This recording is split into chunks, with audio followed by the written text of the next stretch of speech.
views and opinions of the hosts and guests are their own and do not necessarily reflect the views of the management and staff of Guardian Radio.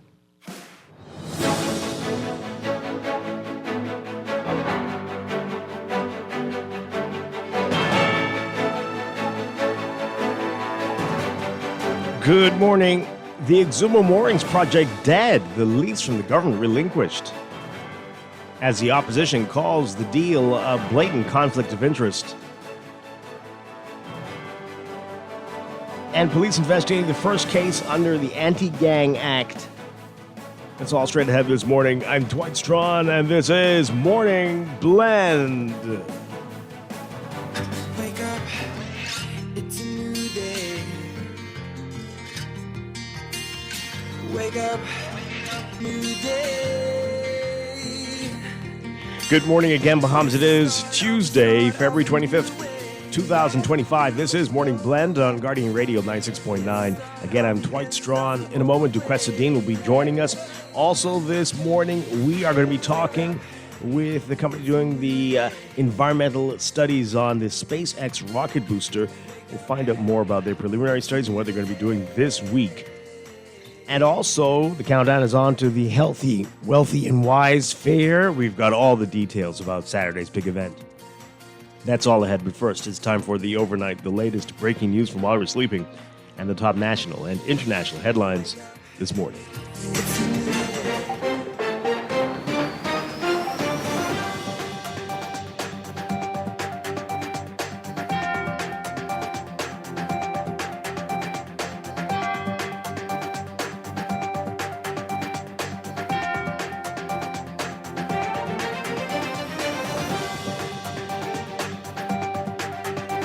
In the overnight, less than 24 hours after the office of the Prime Minister defended the government's decision to grant a 21-year lease to Bahamas operate mooring services in the Exumas, the government announcing now that the agreement is dead. That announcement coming after considerable backlash over the secrecy that had been surrounding the matter and the company's decision to move ahead with mooring installations in the Keys in the absence of any environmental or other required approvals. The Office of the Prime Minister saying that the lease required that the company meet environmental and other conditions, and that when the company began to install some moorings in advance of meeting all such conditions, they were ordered to cease and desist. The statement also saying that the OPM has since become aware that an employee of the office acted as a witness to the lessee, and they're conducting an internal investigation into the matter. Meanwhile, the opposition saying the government's secret deal with Bahamas Moorings Limited is a blatant conflict of interest. F&M leader Michael Pintard questioning how Prime Minister Philip Davis could award a 21-year lease for over 4,000 acres of seabed in the Exumas to a private company without any public procurement process, public consultation, or any known environmental assessments. The Royal Bahamas Police Force investigating its first case under the new Anti-Gang Act and hopes to have suspects charged in court soon in connection with gang activities. That's according to Commissioner of Police Shanta Knowles. Last April, Parliament passed a law which carries stiff penalties for people convicted of involvement in gang activity, including a possible $100,000 fine and a 25-year prison sentence. The Anti-Gang Act came into force on August 1st, 2024. However, Attorney General Ryan Pinder last month would have been charged as yet, but he is encouraging police to use the legislation. Following a successful rollout of the Clear, Hold, and Build initiative in Engliston, Minister of National Security Wayne Munro announcing the program's expansion into Nassau Village and Carmichael. The program, which began in Engliston in October to address gang violence, is a phased approach to disrupt and remove the people and places connected to criminality. Authorities touting success in the Engliston community so far. A corrections officer accused of bringing contraband into the prison freed on $6,000 bail over objections from the prosecution. Shackled at the feet, Collins Roll Jr. clutched a Bible as he stood before a senior magistrate Shackelsterville yesterday. On February 20th, Roll was arrested soon after he arrived at the prison compound after a search revealed 14 ounces of marijuana, a cell phone, two chargers, and 2 earphones. The 31-year-old denied charges of drug possession with intent to supply and prohibited articles into the correctional facility. At his arraignment, the inspector, Cordero Farrington, asking the court to refuse roll bail or, if granted, to tag him with an ankle bracelet.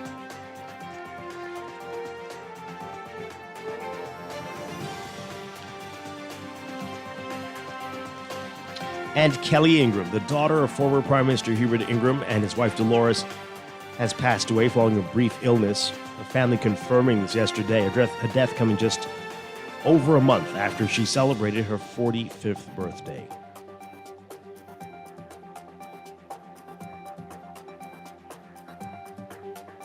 Overseas, the first phase of the ceasefire that paused 15 months of brutal warfare between Israel and Hamas militants is set to end on Saturday, but it's unclear what comes next. The two sides were supposed to start negotiating a second phase weeks ago, in which Hamas would release all the remaining hostages from its October 7, 2023 attack, which triggered the war. This would be in exchange for more Palestinian prisoners, a lasting ceasefire, and Israeli withdrawal from the Gaza Strip. But those negotiations have not begun. There have been only preparatory talks, and the first phase has been jolted by one dispute after another. Hamas has freed all 25 living hostages included in the first 6-week phase ending on March 1st in exchange for hundreds of Palestinians who were prisoners. It's also released the bodies of 4 captives and is expected to turn over 4 more, though it's unclear what will happen Thursday, if this will happen on Thursday as planned. That leaves it with more than 60 captives, around half of whom are believed to be dead. Israel has meanwhile delayed the release of some 600 Palestinian prisoners who were supposed to be freed last weekend over the treatment of the captives who were paraded before crowds.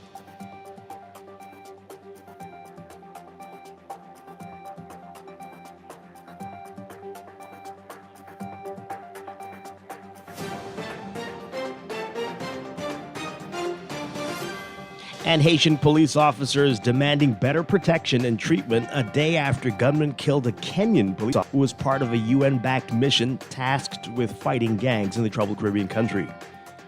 Leader of one of the 2 powerful police unions in Haiti, Gary Jean-Baptiste, calling on government officials to provide more equipment and backup as gangs that control 85% of the capital, Port-au-Prince, keep attacking their neighborhoods to seize more territory. Jean-Baptiste saying in a microphone as large speakers mounted on a truck amplified his message outside one of the offices of Haiti's prime minister and its transitional presidential council. Quote, take this insecurity seriously so more lives can be saved. About 24 civilian protesters cheered on the union leader, with some holding signs that said, quote, we deserve security. The demands coming a day after leaders of the Kenyan-led mission announced that a police officer from the Eastern African nation shot in Haiti's central region just north of the capital. Several gangs control that area. The police union chief also denouncing that police officers are not getting paid on time and asking the government financially to help the family's law enforcement.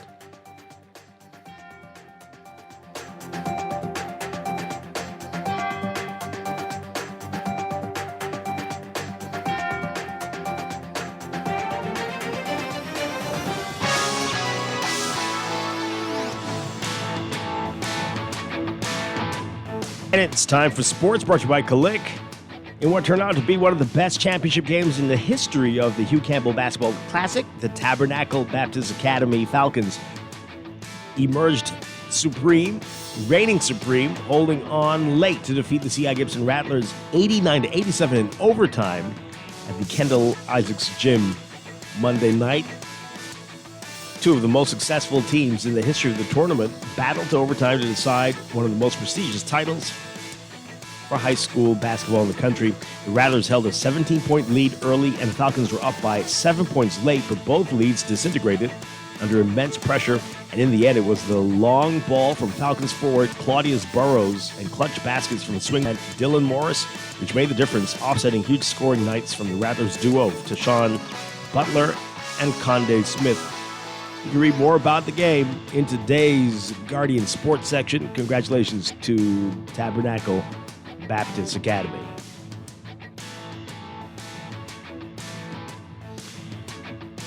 And so far, over 40 have qualified for the CRIFTA Track and Field Championships.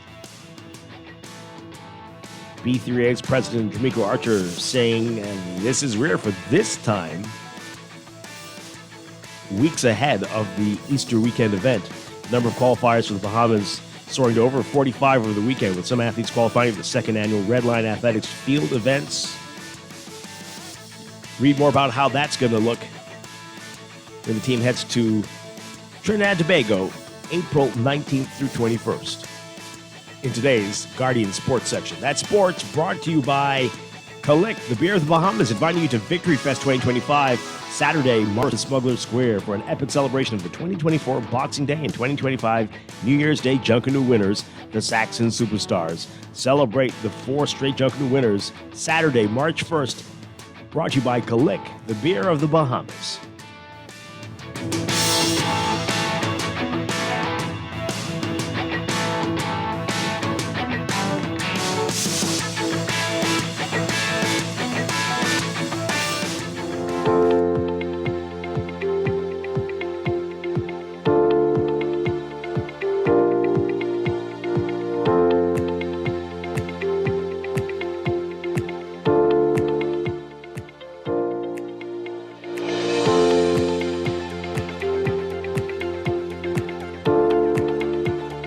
It is time for your first look at weather, brought to you by Easy Car Sales. We've got a severe weather warning. Weather warnings have been in effect all morning, and this is now extended to 8:50 a.m. A severe for New Providence, the Exumas, Cat Island, North Andros, and the Berry Islands.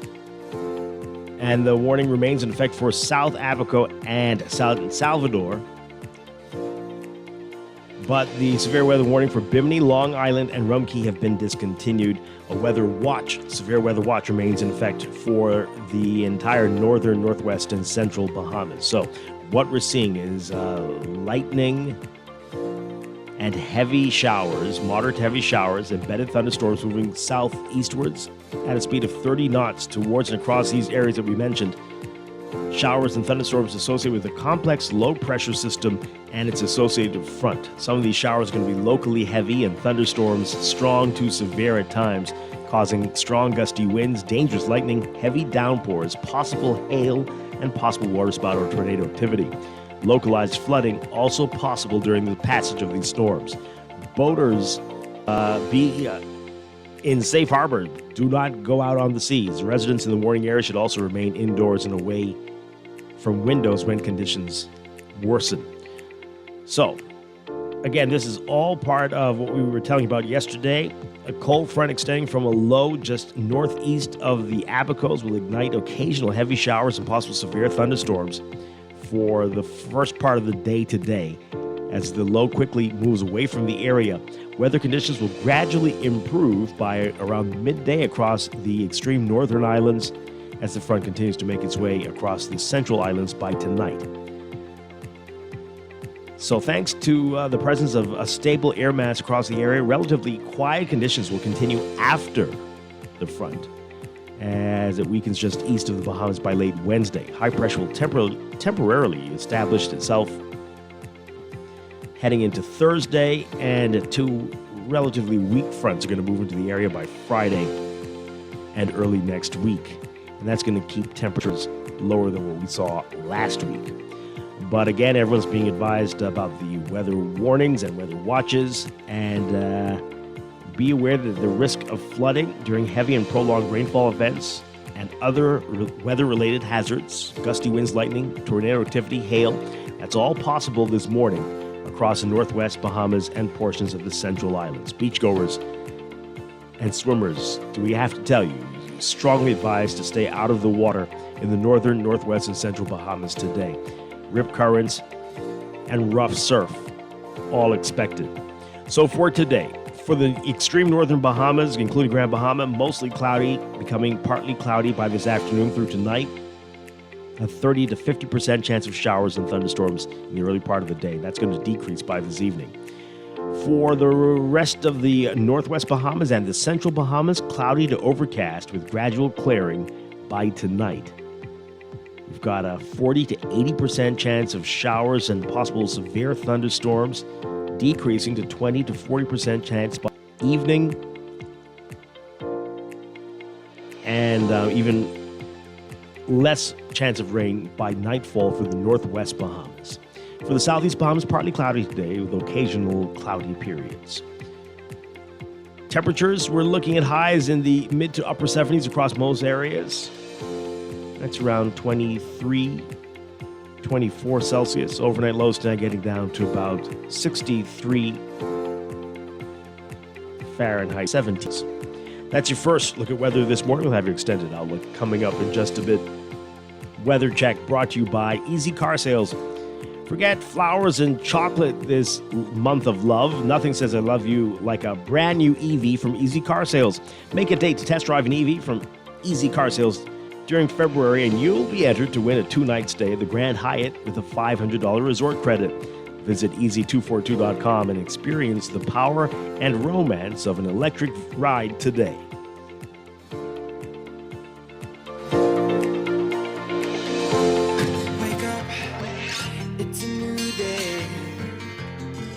It's time for a break. When we come back, we're discussing the day's top stories right here on Morning Blend on Guardian Radio 96.9. Your home for fresh news and smart talk all day.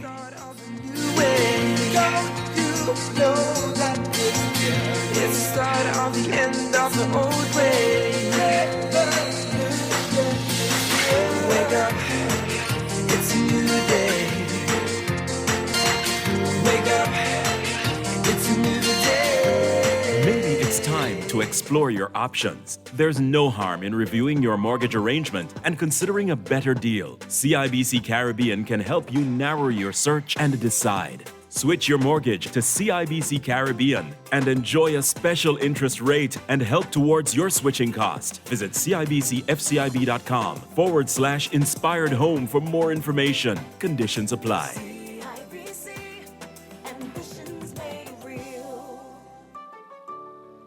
Are you ready to break up with your car? Easy Car Sales invites you to fall in love with an electric vehicle. Ditch the gas pump, the expensive mechanics. Feel the freedom, the power. Visit easy242.com and make a date to test drive an electric vehicle today. Get into a better relationship. Find your perfect match at Easy Car Sales and drive electric happily ever after. Spain sounds like this. But with a little Caribbean, it can sound like this. The world needs more Caribbean. And with FedEx, you can ship your products to every corner with increased cargo capabilities, 24/7 shipment tracking, and shipping tools. Take your business worldwide and enjoy life a bit more like us. Fall in love with your water service this February with the Water and Sewage Corporation Sweet Savings Campaign. Pay your bill in full, on or before the due date. Complete the entry form and wield 5% discount on your next bill. That's right, save some sweet cash just by keeping your account current. It's simple, it's easy, and it's our way of saying thank you for being a valued customer. Don't miss out. Offer runs from February 1st to the 28th. Show your water service some love and enjoy the savings that come with it. Visit our website at wsc.com.bs today to learn more. Pay in full, save more. It's that simple with Sweet Savings. The Water and Sewage Corporation, refreshing your life with sweet savings this Valentine's Day.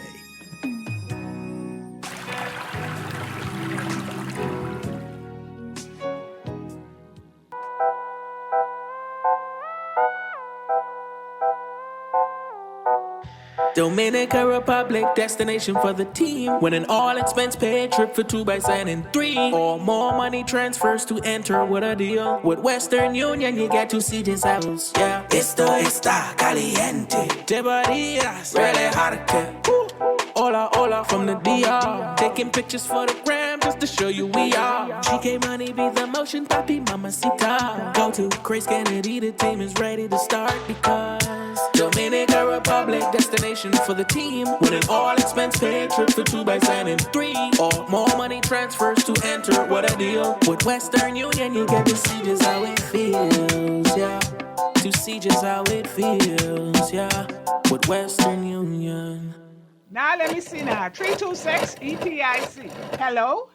This Epic Eckert Battery. This Miss Beulah from round the corner. I hear you're selling tires now on Wolf Road too. Praise the Lord. It's about time. I live Fox Hill and Fire Trail. It's too far. That ain't all. They open Monday to Friday, 7 a.m. to 7 p.m. On Sunday and holiday, 8 a.m. to 4 p.m. My brother Sam, he's a hacker and he get fix up. Call us at 326 EPIC. We ship also to the Family Island. Looking to elevate your gadget game or a tech trouble simply slowing you down? Escape to a world of innovation at Custom Computers, your go-to store for the latest cutting-edge tech. Whether you need to upgrade your life with the best from Apple and Windows or your device needs a little TLC, the Custom Computers Know-How Store is the destination for unbeatable expertise and quality repairs. With 2 convenient locations, there's a Custom Computers near you on Patton Street in Palmdale and Caves Village. Or call 396-1100. Bahamas. Join Sherwin Gardner for the Find Me Here album launch on February 28th, 7 p.m. at Bahamas Harvest Church, JFK Plaza. Featuring from the USA, Kalante Gavin and Kateri B. and Positive from TNT. This will be one epic night full of blessings. Get tickets at a Live Events app or Bahamas Harvest Church and SherwinGardner.com. A blessing's gonna find you here. Powered by Alive.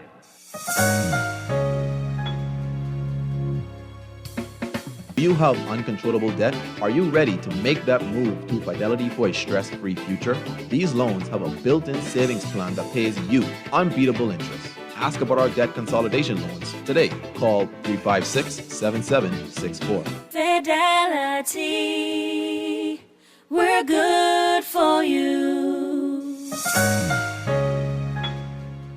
Wake up, it's a new day.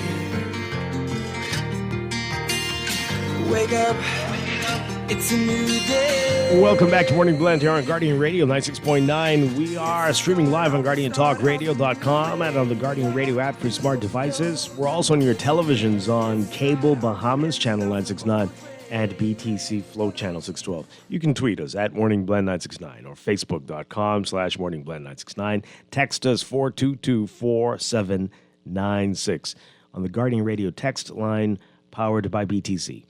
All right, so once again, I'm Dwight Strachan. Joining me now, Duquesa Dean.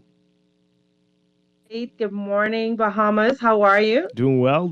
Hope you're having a great morning so far, and hope you had a wonderful 242 day yesterday. I certainly did. You and I had a private joke, but I did enjoy the day yesterday. Wonderful stuff. So some folks have taken delight in sending me, well, they're just keeping me abreast of some comments in some group chats about people who are praying for the death of 242 Day. No. Yeah, because something's wrong with a lot of our people. Something very, very, very wrong. And we're going to address that later in the show. How about that? Okay. But I just want to say this. Haitian Flag Day is not Haitian Independence Day. Right. And many other countries have many different days to celebrate themselves. Like, what's the big deal about celebrating yourself and your country? If you think Independence Day on Independence Day, if you think that's fine and that's all that's necessary, well, then do that. But others of us want to celebrate the country more frequently. Yeah. So you could keep your negative stupidity to yourself. Agreed. How about that? But I saw people yesterday, Dwight, saying that they didn't know it was 242 Day and they would like to ask for more publicity around it because they would have participated. I saw quite a few posts on social media about that. So we also have more people who want to participate as well. Okay. It doesn't cost anything to participate. Just remember it, 242, the 24th day of the second month. Keep that in mind, and we'll keep you posted. I know Guardian Radio definitely was keeping people abreast. Yeah. But the unfortunate thing is that it's become political, and so people have their views of various administrations and will not support anything that they endorse, which is really terrible. But this is not a political movement. It's from us, the people. And if you have a problem with the people, perhaps you're in the wrong country. But oh well. We'll talk about that later. Also this morning, we've got some interesting news. The annual Healthy, Wealthy, and Wise Fair is back, and we've got all the details about that, what you need to know about what's going to be happening on Saturday. And this has been a highly discussed matter, the SpaceX rocket booster landing in the Exuma Sound, the environmental impact, many questions about it. Braun, which has been doing a lot of the research on this, they're going to be joining us this morning to talk about that in business. So that's all ahead. But let's begin with what else is in the news.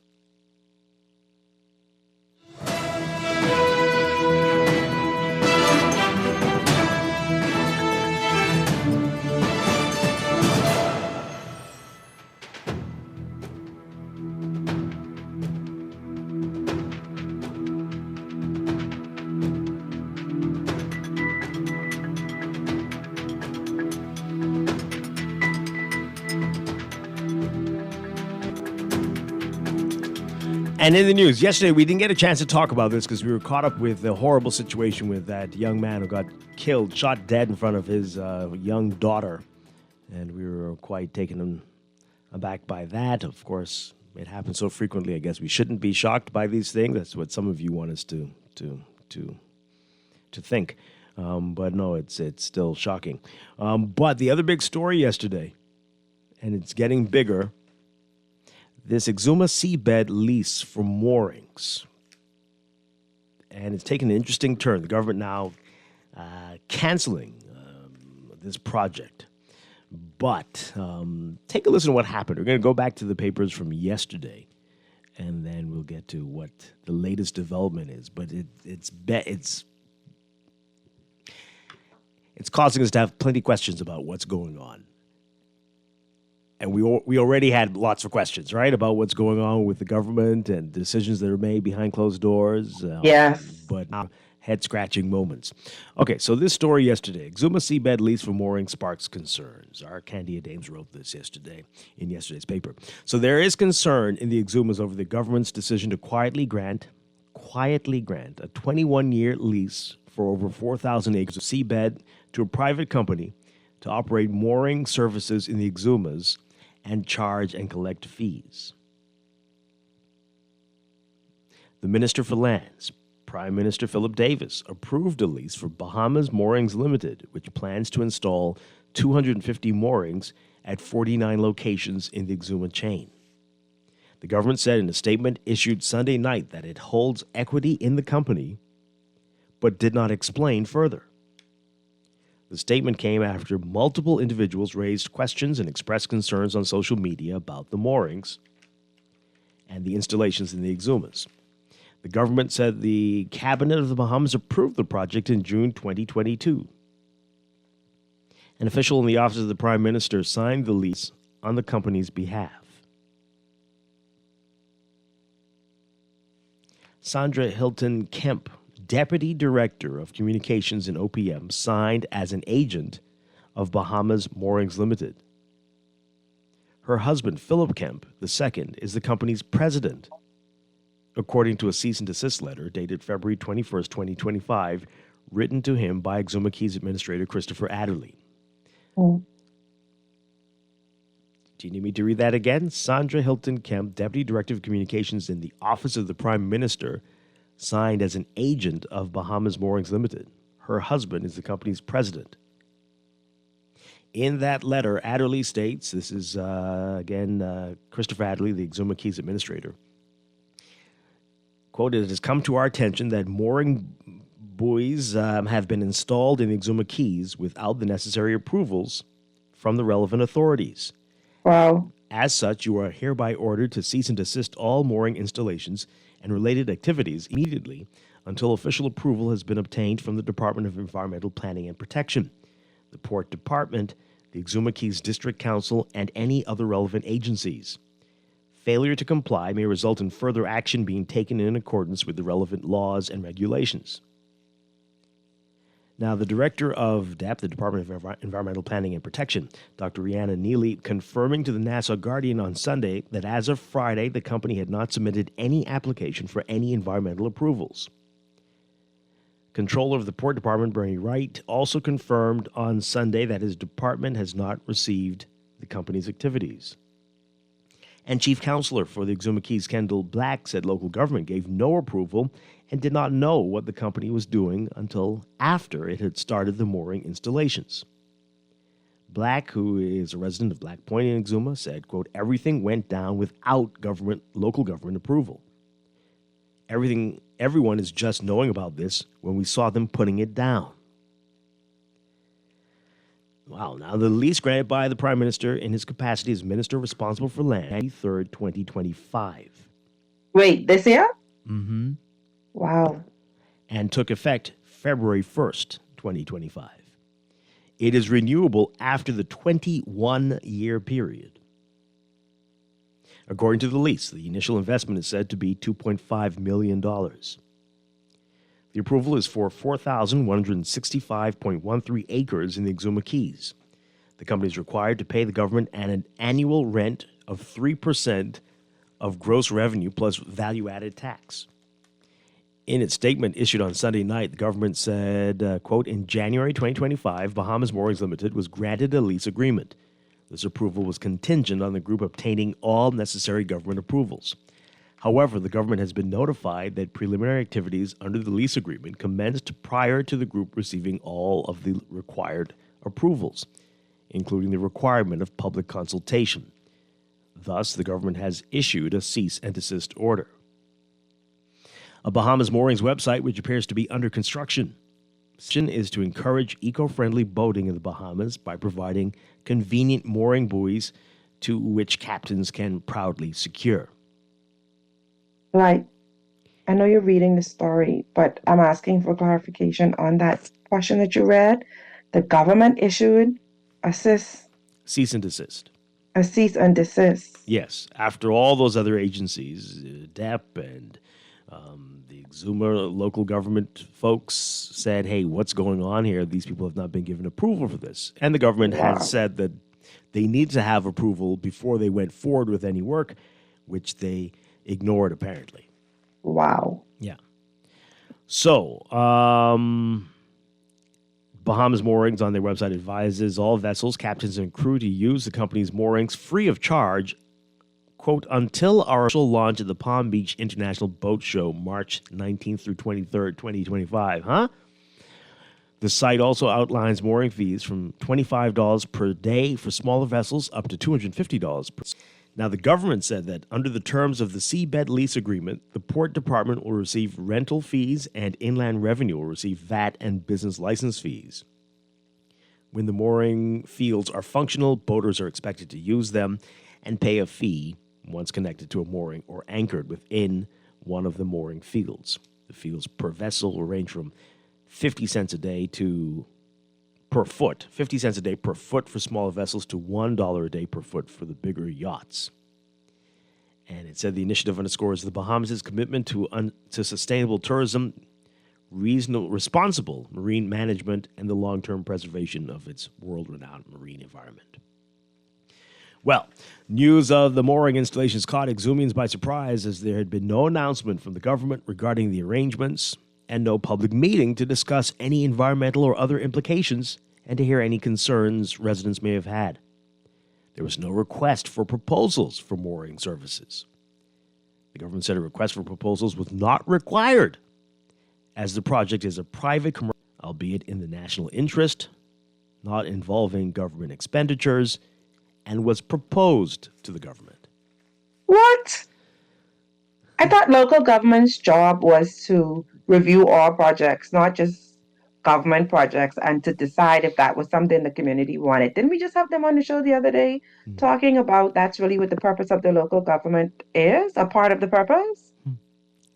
Well, the Exuma Representative Black said the mooring buoys have already been put down in the harbor at Black Point. He claimed that they've become a hazard as the vessels navigate the area, saying, quote, they're just dropping mooring buoys without anyone's consent. No one knows what's happening. Right now, my community is down my throat. I'm the leader. They want some answers. He said as far as he's aware, the company stopped its activities after receiving the cease and desist letter. Seeking to provide a justification for the lease, the government said in its statement, quote, "For years, unregulated anchoring has significantly damaged coral reefs and seagrass beds, critical marine habitat and carbon sequestration. Recent research by Beneath the Waves, a leading marine science organization, has documented a 20 to 30% decline in seagrass coverage in parts of the Exuma Keys over the past decade, underscoring the urgent need for action. Installing these moorings will help preserve marine ecosystems while enhancing navigational safety by reducing anchor-related destruction and minimizing seabed disturbance." The government gave no information about who the principals of the company are, and the Office of the Prime Minister did not respond to a question on whether the Prime Minister viewed it appropriate for an OPM officer to be signing the lease as a witness on behalf of the company granted the lease. Neither Philip nor Sandra Kemp were reachable on Sunday. So that was in yesterday's paper. So since then, there's been a lot of talk, and now we have this. The big headline in the Nassau Guardian today: Exuma Moorings project dead. Lease from government relinquished. Our Travis Cartwright Carroll writing about it today. So, less than 24 hours after the Office of the Prime Minister defended the government's decision to grant a 21-year lease to Bahamas Moorings Limited to offices in the Exumas, the government announced yesterday that the agreement is dead. That announcement coming after considerable backlash over the secrecy that had been surrounding the matter and the company's decision to move ahead with mooring installations in the Keys in the absence of any environmental or other required approvals. The Office of the Prime Minister saying, quote, "The lease required that the company meet environmental and other conditions. When the company began to install some moorings in advance of meeting all such conditions, they were ordered to cease and desist. The Office of the Prime Minister has since become aware that an employee of our office acted as a witness to the lessee. We are conducting an internal review of the matter. The placement of moorings prior to the full set of approvals and the involvement of an OPM employee have raised concerns about the venture, to say the least." That's them, though. That's the Office of the Prime Minister saying it. They go on to say, quote, "As a result, the government and Bahamas Moorings Limited have agreed not to move forward with the agreement, with Bahamas Moorings voluntarily relinquishing their leases." What? Head spinning. The speed at which all of this happened, of course, they already put down some moorings, so God knows what that's done to the environment. But anyway, here we go. The statement says Bahamas Moorings will remove any moorings already installed at their own cost. The Minister for Lands, Prime Minister Philip Davis, had approved the lease for the company, which planned to install 250 moorings over 4,000 acres, as you heard. As we remind you, no public announcement was made, no environmental approvals granted, and no public meetings held. Wow. My goodness. Okay, so there's a lot of commentary on this. The opposition asking lots of questions. Michael Pintar, the F&M leader, saying this was a blatant conflict of interest. Travis Cartwright-Carroll also writing about this, saying that the government's secret deal with Bahamas Moorings for that mooring services in Exuma was a blatant conflict of interest. Pintar questioned how Prime Minister Davis could award a 21-year lease for over 4,000 acres of seabed in the Exumas to a private company without any public procurement process, public consultation, or any known environmental assessments. Pintard saying, quote, "The revelation in this morning's dailies that a company linked to a senior public officer in the office of the Prime Minister and her husband being awarded a government conflict of interest. It's the latest brazen scandal to plague the Davis administration, which continues to stumble from one controversy to the next. We have also heard reports that the government has given away every single safe anchorage for hundreds of miles to this group. At every turn, the allegations raise serious concerns about transparency, conflicts of interest, and abuse of power. How could the Prime Minister approve a multi-million-dollar exclusive concession involving a sensitive seabed, one of our most pristine ocean environments, apparently without public consultation or published environmental impact assessment? Why was there no engagement with key stakeholders in Exuma and beyond? Why the secrecy surrounding the deal? Wait, isn't the Prime Minister also like the climate change advocate? I'm I'm sure he still is. I'm sure he still is. And having all these conversations about the impacts to the environment and then turns around and does something like this? Well, again, they weren't supposed to start this without the environmental impact studies and all of that. Oh boy. Here we go. All right, so let's get your reaction to it, folks. That was a lot there, but the deal is dead. Does that end the discussion, or do you still have plenty questions about what else is going on without our knowledge? 323-6232, 325-4316, 325-4259. Call us toll free, 242-300-5720. Tweet us, Facebook us, text us, 422-4796. Let's go to the phone lines. Good morning, caller. You're on the air.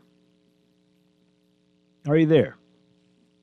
323-6232, 325-4316, 325-4259.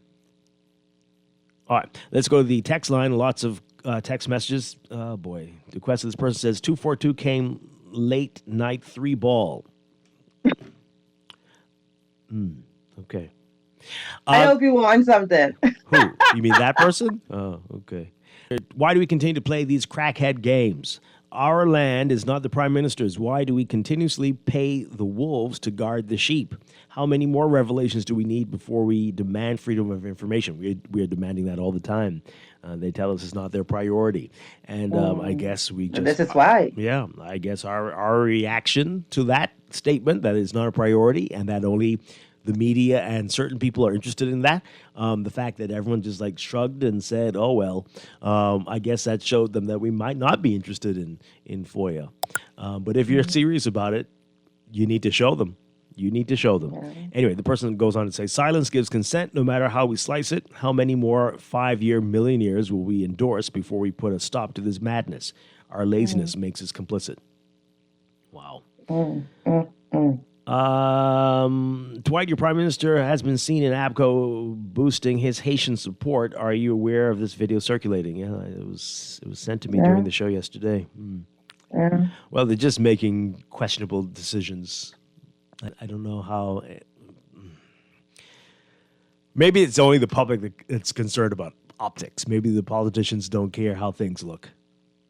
Maybe they don't think people see it, or they think that they could kind of like just explain it away or whatever. But that could be it. The way it's so bizarre, they probably think that way. Yeah, they probably think that. Well, what's so important about this situation that we're talking about is that the fact that Black was so vocal about it, right? And that's what needs to happen. Like when we see things happening, we need to make sure, shine the light on it with all the relevant people, and don't keep it hidden. Because in 24 hours, this thing was more people doing that. When you are aware that something's going on, bring it to the light. Yeah. Yeah. Wow. Some more text messages. We'll get to this. Get to your calls in a bit. This person says here, this seems like the Wild Wild West. The member of the Office of the Prime Minister who signed needs to be investigated and even charged. Okay. Not to be read on the air. Okay.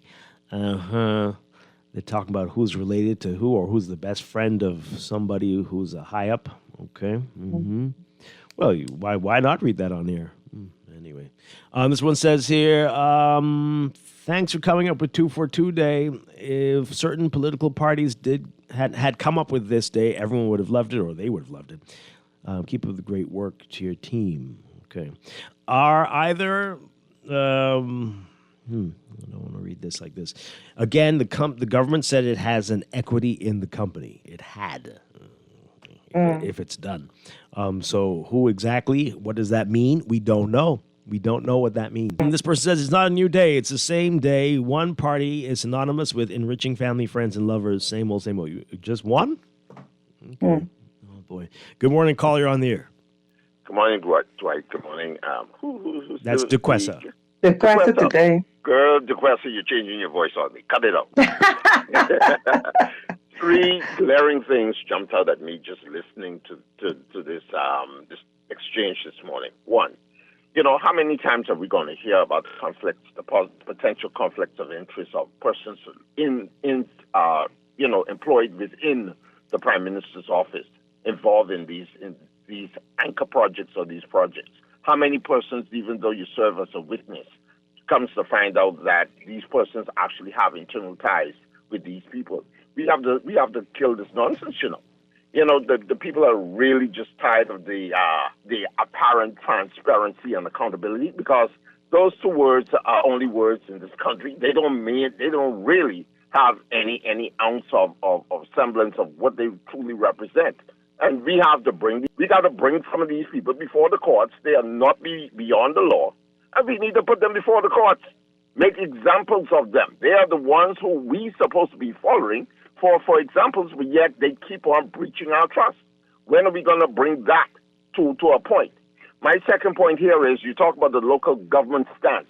Isn't this a great example of what local government is all about, to bring the shed light and really do things that is in the best interest of their communities by asking the relevant questions. I really love the part that they issued the cease and desist letter to these persons, even though they felt apparently that they were above the law. They didn't have to do the things that is required for them to go forward.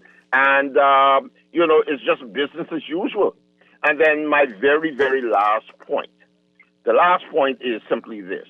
Why is the land registry inside the Prime Minister's office? Why isn't there a board or a commission that is responsible for an acquisition and all these kind of things? Why is some of these very critical things in the Prime Minister's office? I wouldn't even talk about the Ministry of Finance.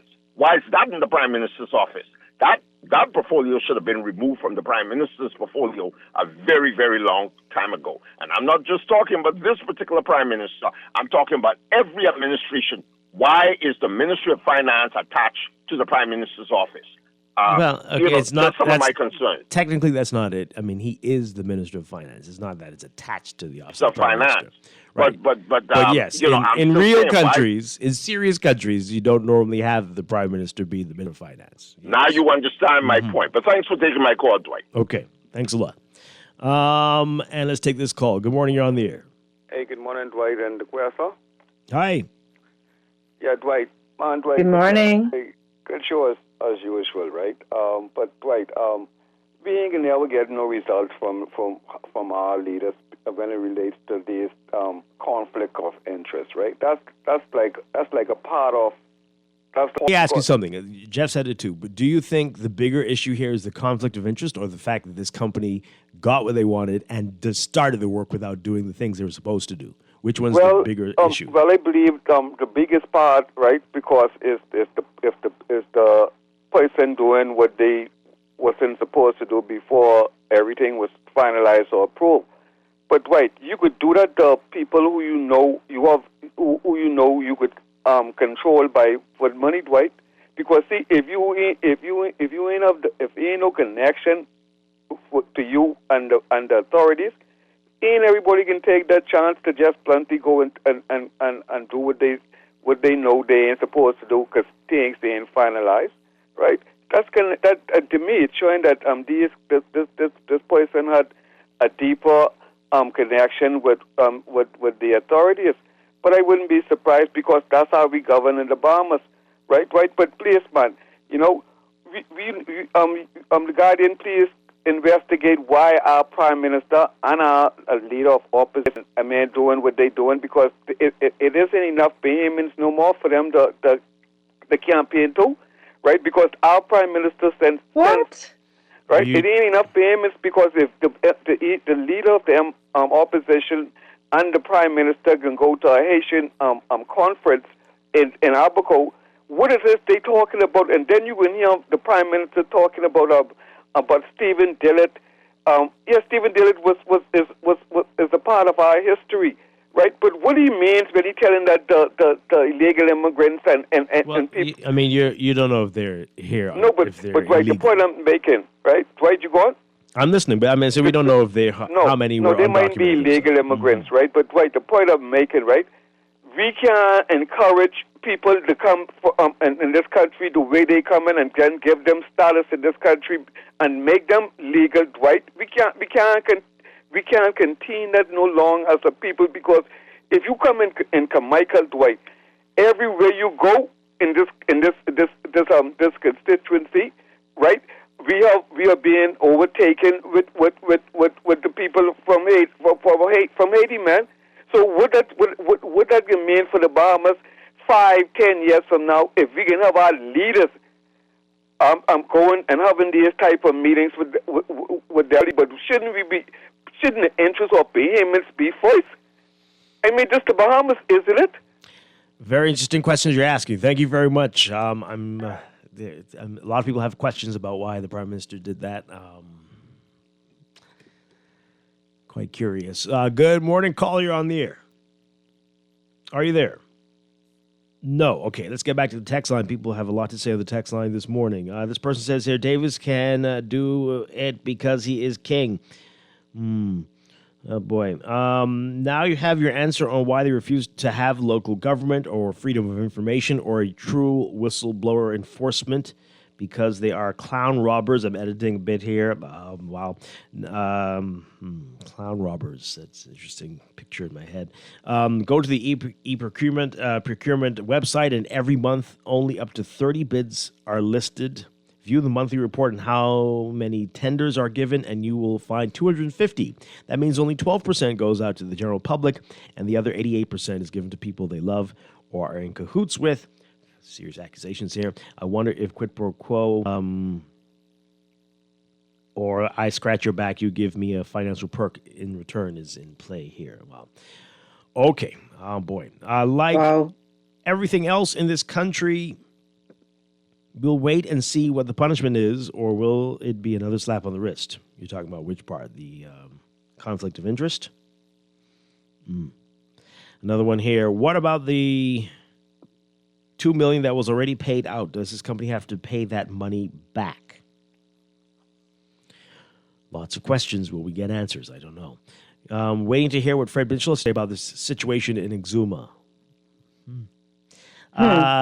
Given that the seabed is a publicly owned area, any plan to commercialize that area ought to have been put to a public tender, with the winning party subject to obtaining all of the requisite proposals and approvals. Well, at least have a town meeting to let people know about it, right? That this is what this company has proposed, or something.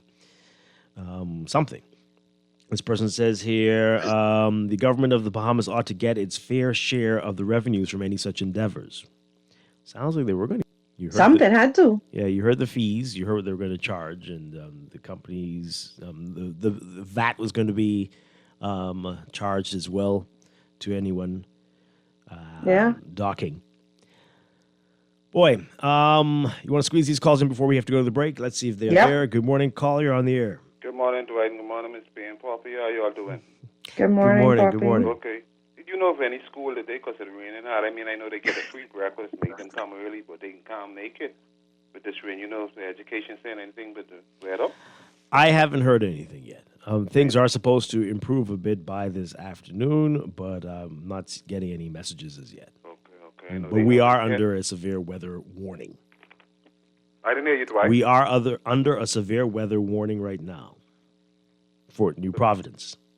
So, Dwight, you would leave your children home? I don't think it's that. I would not. That's me. I wouldn't. You had a car, but instead of walking. I know. It's tough. It's tough. Yeah. You got to make a call. Whatever is best for you. If your area floods. Could say or do something about it if it's possible. Dwight, I think the Prime Minister, money, our land and everything, including Fred Mitchell, because he have a lot to say when these things them happen.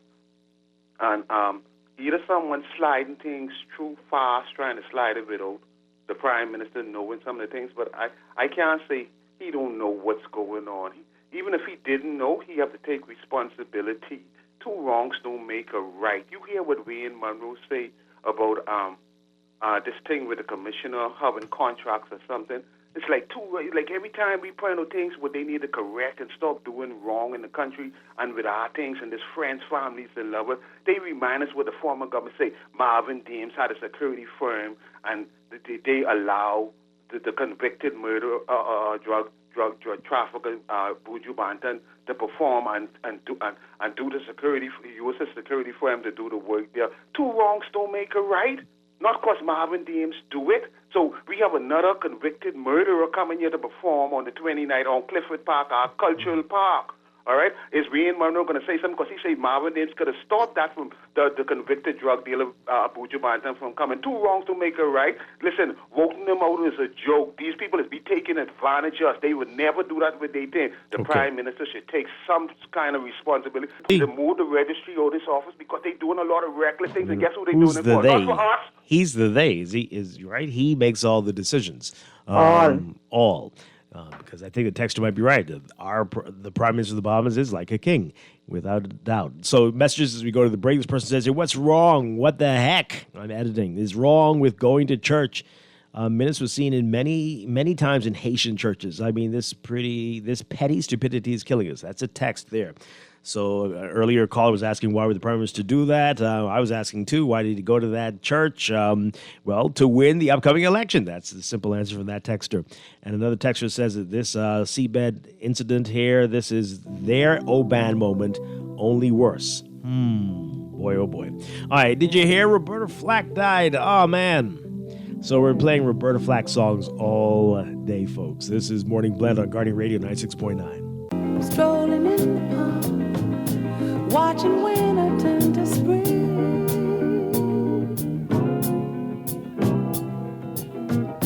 Walking in the dark, seeing lovers do their thing.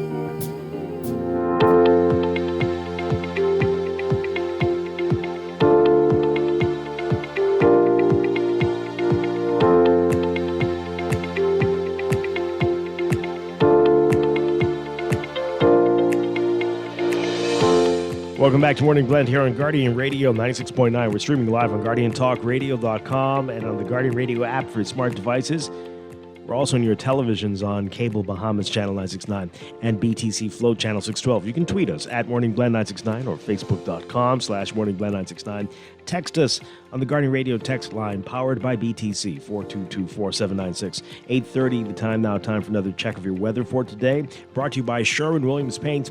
Sherwin-Williams Paints got you covered for all your painting and equipment needs. Visit Sherwin-Williams Paints online or in store today. All right, so we've got a lot going on, folks, weather-wise. We've got severe weather warnings in effect for a good portion of the country. Severe weather warning in effect for New Providence, the Exumas, Cat Island, North Andros, and the Berry Islands. And a severe weather warning in effect for South Abaco and San Salvador. A severe weather watch remains in effect for the northern, northwest, and central Bahamas, all of those islands. In fact, we're getting reports that LPIA might be having delays or even closed and flights being diverted, so keep that in mind. We've got a lot of traffic news for you as well coming up in so the severe weather warning in effect, lightning and heavy showers and embedded thunderstorms moving southeastwards across these areas. Showers and thunderstorms associated with a complex low pressure system and its associated front. Some of the showers are going to be locally heavy and thunderstorms strong to severe at times, causing strong gusty winds, dangerous lightning, heavy downpours, possible hail, possible waterspout, and tornado activity. Localized flooding also possible during the passage of these storms.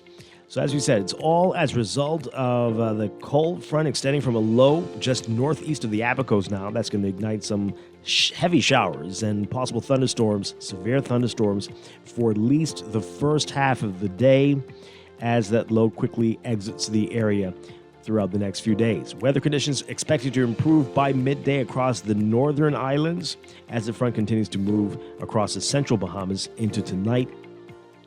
And the presence of a stable air mass across the area, relatively quiet conditions are going to be what we experience after the front passes. So we're looking at a much improved day come Wednesday into Thursday. But then there will be two relatively weak fronts moving into the area by Friday and next week, Monday. Temperatures not expected to dip either this time of the year, but keeping these temps relatively stable.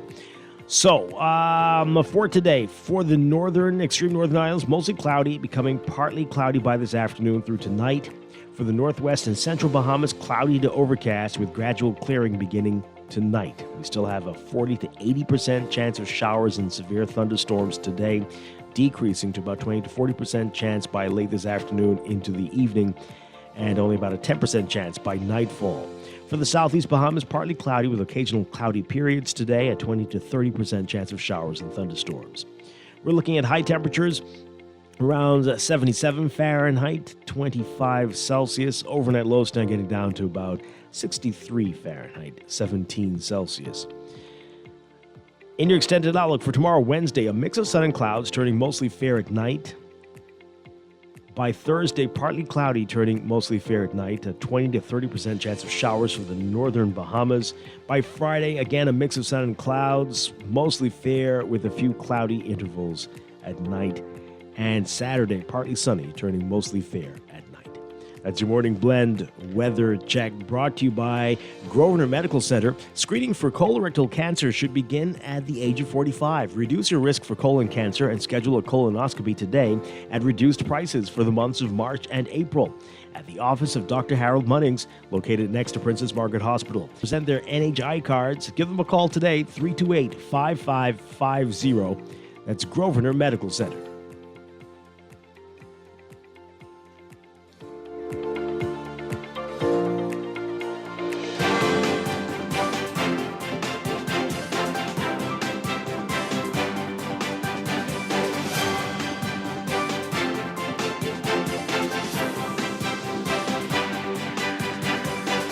It is time for a check of your traffic for this morning, brought to you by RBC. Find your loan solution with RBC.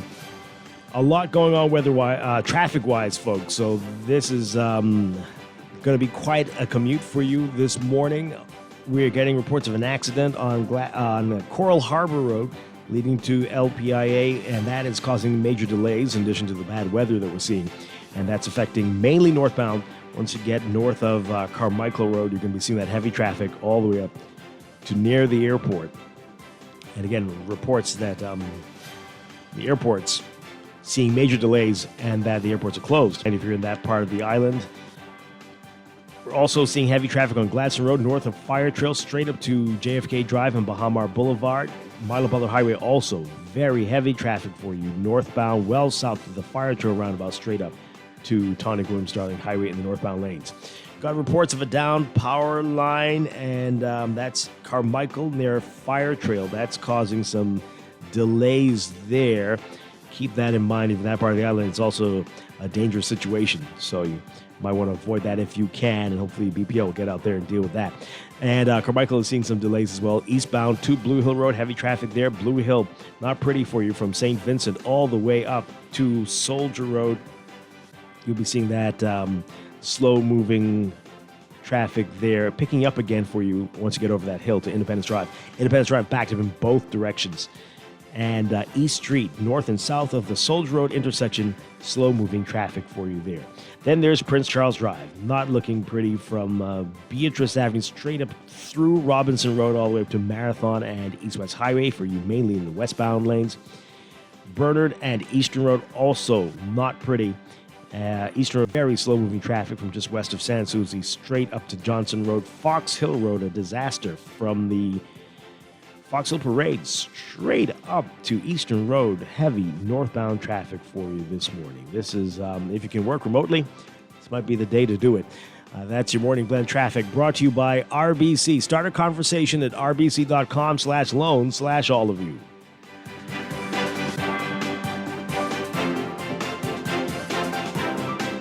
Spain sounds like this. But with a little Caribbean, it can sound like this. The world needs more Caribbean. And with FedEx, you can ship your products to every corner. With increased cargo capabilities, 24/7 shipment tracking, and shipping tools, take your business worldwide and enjoy life a bit more like us.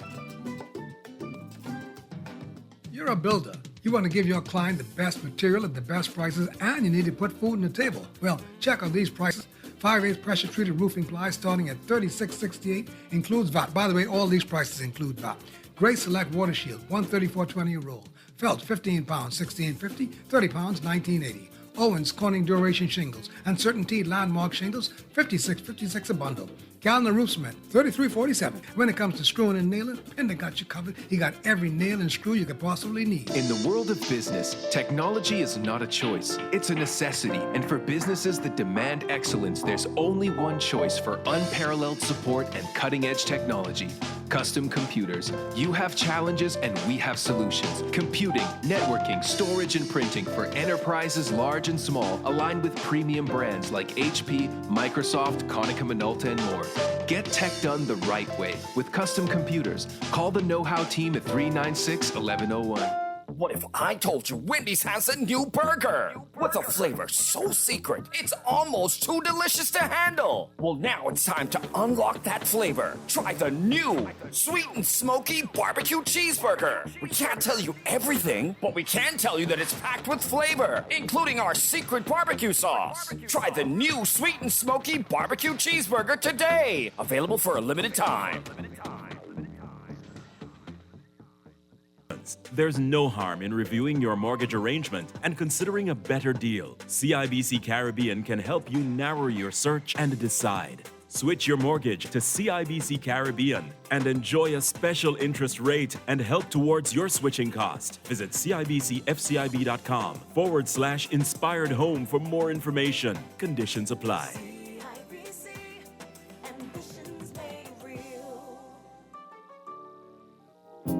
Strolling in the park, watching winter turn to spring.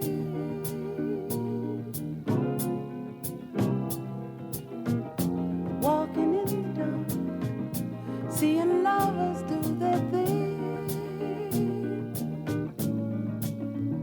Ooh, that's the time. I feel like making love to you. We are back with Morning Blend on Guardian Radio 96.9. Dwight Strachan along with Duquesa Dean. Again, we're remembering the great Roberta Flack all morning. So keep that in mind there, folks. All right, so coming up in a bit, we're going to be talking about Healthy, Wealthy, and Wise, the fair that is this Saturday, and give you all the details about that. And then later in business, we're scheduled to have Braun with us. They've been doing some of the environmental studies on the impact of the SpaceX rocket booster landings, and we'll hear from them today. So that's all ahead, but we continue talking about what we were discussing before the news about this controversial story, the Exuma Moorings project. The government says it is dead. Duquesa, the company, Bahamas Moorings, also issued a statement. And it said, let me read that statement for you. Bahamas Moorings Limited expressing its sincere gratitude to the government of the Bahamas for the opportunity to collaborate on a project aimed at protecting the country's invaluable marine environment after careful consideration and extensive discussions. What? That's interesting. Both parties have mutually agreed that the proposed mooring venture will not proceed. The decision was not made lightly. Both Bahamas Moorings and the government share a deep commitment to marine conservation, sustainable tourism, and responsible boating practice. A well-regulated mooring system remains evident as unregulated anchoring continues to impact fragile marine ecosystems, including coral reefs and seagrass beds, critical habitats that sustain biodiversity and support the Bahamas' economy. We fully support the government's ongoing efforts to explore solutions that align with conservation goals while considering the needs of local communities and the broader public. We deeply appreciate the collaboration with the government and all stakeholders who have engaged in this important conversation. We look forward to future opportunities to contribute to environmental stewardship in meaningful ways. Extensive conversations, not with the public, apparently, but or any other stakeholders. But that's interesting stuff there. Okay, so we got a few more of your text messages. We'll take a few more calls. We only have a few minutes left. Good morning, caller on the air. Morning, Dwight. Hi, good morning. Good morning to Quessa. Good well, morning. You know, Dwight, I call in for an apology because when the GNN are on the ground and I get them information, I regard Guardian Radio as the highest, so sometimes I just break them information to you first. A day after the day that you created, plus payments, that's overdue. We want to celebrate it, but when I tell you, Dwight, because of the off timing, I think, that the Prime Minister and the leaders of the opposition had with going to that church service on a couple hours before National Pride Day. Man, you slapped me as a Bahamian in my face. You said me talking nonsense. I didn't say that at all. I said that I was focused on the horrible incident with the poor child who witnessed her father getting shot to death.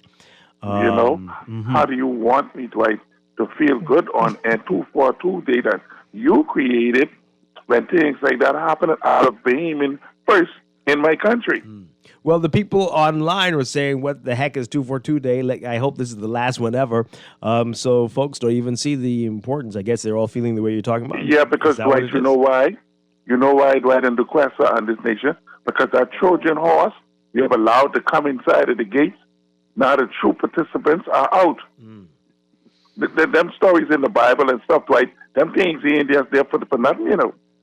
We have allowed the Trojan horse to come in, and when you and the Quercetin and them comes to the forefront with something Bahamian, that is what happened. Yeah.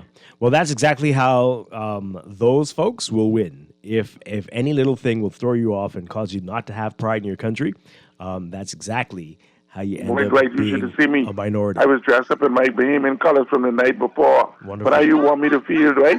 That I get up the next morning. That's fine. Their And challenges. the thing about it is, the fellas that attended the church service, fine. Ain't nothing wrong with going to no church service. I just thought the timing was off with the photographs or the reports from what they do on National Friday. My gosh. I hear you. You got to keep your head up, though, no matter how many challenges and conspiracies are exposed and all, right? We still have to. I know it's hard. I know it's very challenging. Hard. It My is goodness. hard, but like you say, we have to stay encouraged Mhm. and keep doing what we're doing, all of us. Some of the text messages, I can't read them right because they've got all kinds of expletives and stuff in it. People are angry. I'll just beep myself. Beep. Talk about getting caught and trying to sweep it under the rug. Wow. This person says here, wait until we hear about the corruption and conflict of interest in the... I don't think I want to say this because I don't know if that is the case. But other deals coming. I'll put it like that. Other deals coming. This person says here, what other filthy, underhanded deals are still hiding in the dark? This is pure, unfiltered corruption. That part. My gosh. Freedom of information is not a priority, nor is it the Bahamian people's business, apparently. This PLP government only is interested in foreign investors for money to buy votes and Haitians for votes. Why do you think he flew to Abaco to attend that church service without the public knowledge, sneaking around just for votes? Well, I don't know if that is accurate, but okay. Was it like a special ceremony that they were having today? Was it like a special congregation marking some significant something? Or was it just like a regular church service? I mean, I saw the video. The sign said it was the Abaco Haitian Pastors Association. Oh. They had a meeting. That's plenty. That's plenty. If it was just the pastors, that's plenty pastors. I was in that church. That's plenty people. Okay. Well, so again, we told you about that in traffic, or accident on Coral Harbor Road, and that is causing traffic to be backed up quite a bit if you're out there. Lots of issues all over with the rain this morning. This person says here, this country is so corrupt. Every country has corruption, but here in the Bahamas, there are no consequences, it seems. That is why both governments refuse to put in place the Freedom of Information Act. Politicians get rich and by any means necessary, then leave after being leave 5-year millionaires. Well, boy, considering these are a lot of crazy text messages, considering all the closed door sketchy deals we hear about at the last minute, it's highly unlikely anyone knew about this project. It's highly unlikely no one knew this project was in the works. Some construction workers had to be Bahamian, you think? Most likely someone made a stink because their palm didn't get greased. Wow, everyone's very cynical. This is, oh boy, this is rough. So the whole country's going to have to shut down because of rain? It's a conversation we have every rainy day. Right. Yeah. Why one-sided? What now? Oh boy. Why we do one-sided in this country? All parties campaign for the. Why are we so? I think they're trying to say. Why are we so one-sided in the country? All parties campaign for the Haitian vote. The opposition had a meeting with the same Haitian church. Did you hear Michael Pintard get condemned because of this? Okay. Interesting. I'm not going to read that. Not going to read that text. It's getting worse. I think I'm going to have to stop. Oh dear Lord. What? Okay. The rain is causing the text line to Duquesa, I think we're going to have to take a break. I don't think these texts are meant to be read. These are just people sending information and stuff that they know I can't read. This one here. They want to hear you say, and oh my. They want to hear that the way. Oh boy. Some moorings are already in and they decide now to back out. They got caught. It's disgusting. Every week it's something new. Boater, and I have to argue against this proposed mooring solution to protect the seagrass and coral. The seabed lease is granted over the sand bottom seabed and not seabed of grass and coral. If you look at the maps and know the areas, anchoring in sand bottom does not cause the problems these people are alleging. When cruising a boat, your GPS plotter has anchorage symbols to direct persons to the sand bottom for good anchorage. Anchors do not hold in seagrass and will drag. And if you anchored in coral, your anchor would likely get stuck. I'm all for any type of sustainability for our beautiful Bahamas. Our keys are the most beautiful you could find anywhere in the world. But this whole scheme is a money-making thing, and it has nothing to do with true conservation of seagrass and coral. Yeah, well, clearly more discussion needs to be had on all of this. This person says here, clearly Prime Minister Davis ain't checking for y'all. His supporters are like Trump's, and the traffic light by Marathon Mall is out because of the rain. Okay. Wow. I'm all for celebrating everything Bahamian. I keep telling you all, people have a problem with celebrating an area code, though. That's not what it is. You're too literal. What is wrong with you? Every time I complain about it, you dismiss it, change the name of the day to Bahamas Day, and come back to the table.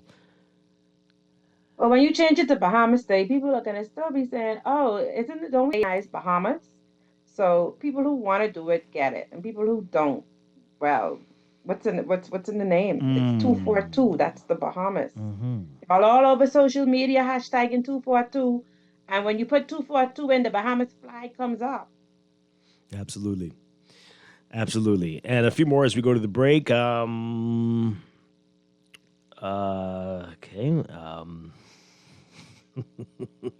Do you all know who or what? Oh my goodness. No, we got to stop. All right, let's put the text line down. This is not the day for it. The rain is getting to people's heads, and I can't believe the stuff I just read. Let's take a break. This is Morning Blend on Guardian Radio 96.9.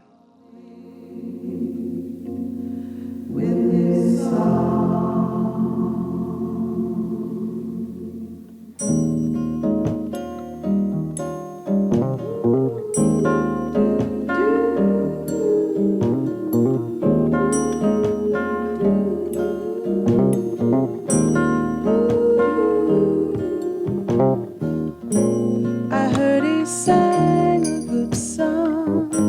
I heard he had a style. And so I came to see him, to listen for a while. There he was, this young boy, a stranger to my eyes, strumming my pain with his fingers, singing my life with his words, killing me softly with his song, killing me softly with his Every day in a busy world, we have to do so much. Bank with CIBC and get that personal touch.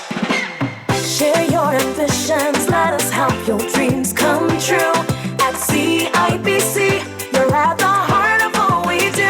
We're on your side, we're listening, we know the way you feel. CIBC, ambitions made try to rest, but roll with the best. For all your printing needs, there ain't no one better, no. For posters and banners, magazines and flyers, for window decals, greeting cards and newsletters. No job too big and there's no job too small. You name it, we can print it. Just give us a call. Let your masterpiece to life. Located in the Nassau Guardian Building, telephone 302-2361. Are you ready to elevate your day with a burst of flavor? Look no further than Dunkin', your ultimate destination for everything delicious. From our freshly brewed coffee that is sure to pick you up, to our signature frozen beverages that will cool you down. And don't forget our mouth-watering sandwiches, made to order all day.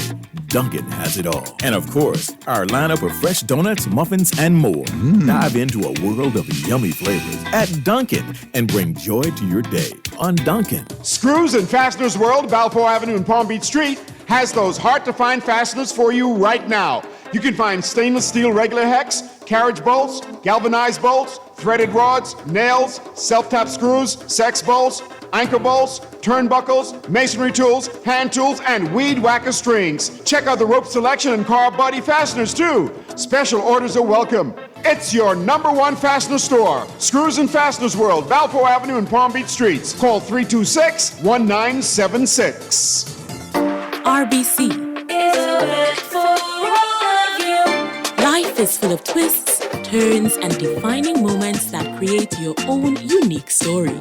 However your story unfolds, we're here to help guide you through it. From every big decision to every new adventure, RBC. Visit rbc.com/Caribbean/all of you. Here's the Sure-winning art store moment from Shelley and Dee Dee. We're the only full art store in the Bahamas. If we don't have it, we make a list, and trust me, our boss can get that. If you need that, he can get that. You can find sketchbooks, acrylics, the canvases in all sizes, stencils. We have the Angelus that they use on shoes and letters. We're the only persons in Nassau that carries the Montana spray. We have the Krylon sprays, watercolor in paints, the oil, chalk paints, the alcohol paint, Floetrol, and we have cleaning products for the artists, thinning products for the artists, and Crayola colors, and glitters, pencils, the Posca markers, and pastels, oil, and the acrylic pastels, dyes. We also have airbrush paint. I didn't forget that part of the movie. Gift sets, hobbycraft, Oil, shrimp, stew, shrimp gumbo. But art supplies. We have a lot of them. Sherwin-Williams Art Store. Find colour in every day. This is Guardian Radio, your station for up-to-the-minute news and intelligent, interactive, and engaging conversations. 96.9 FM.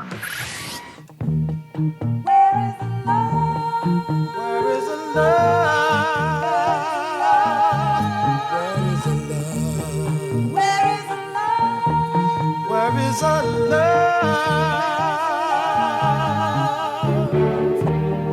Where is the love you said you'd give to me as soon as you were free? Will it ever be? Where is the love? You told me that you didn't love him and you were gonna say goodbye. But if you really didn't mean it, why did you have to lie?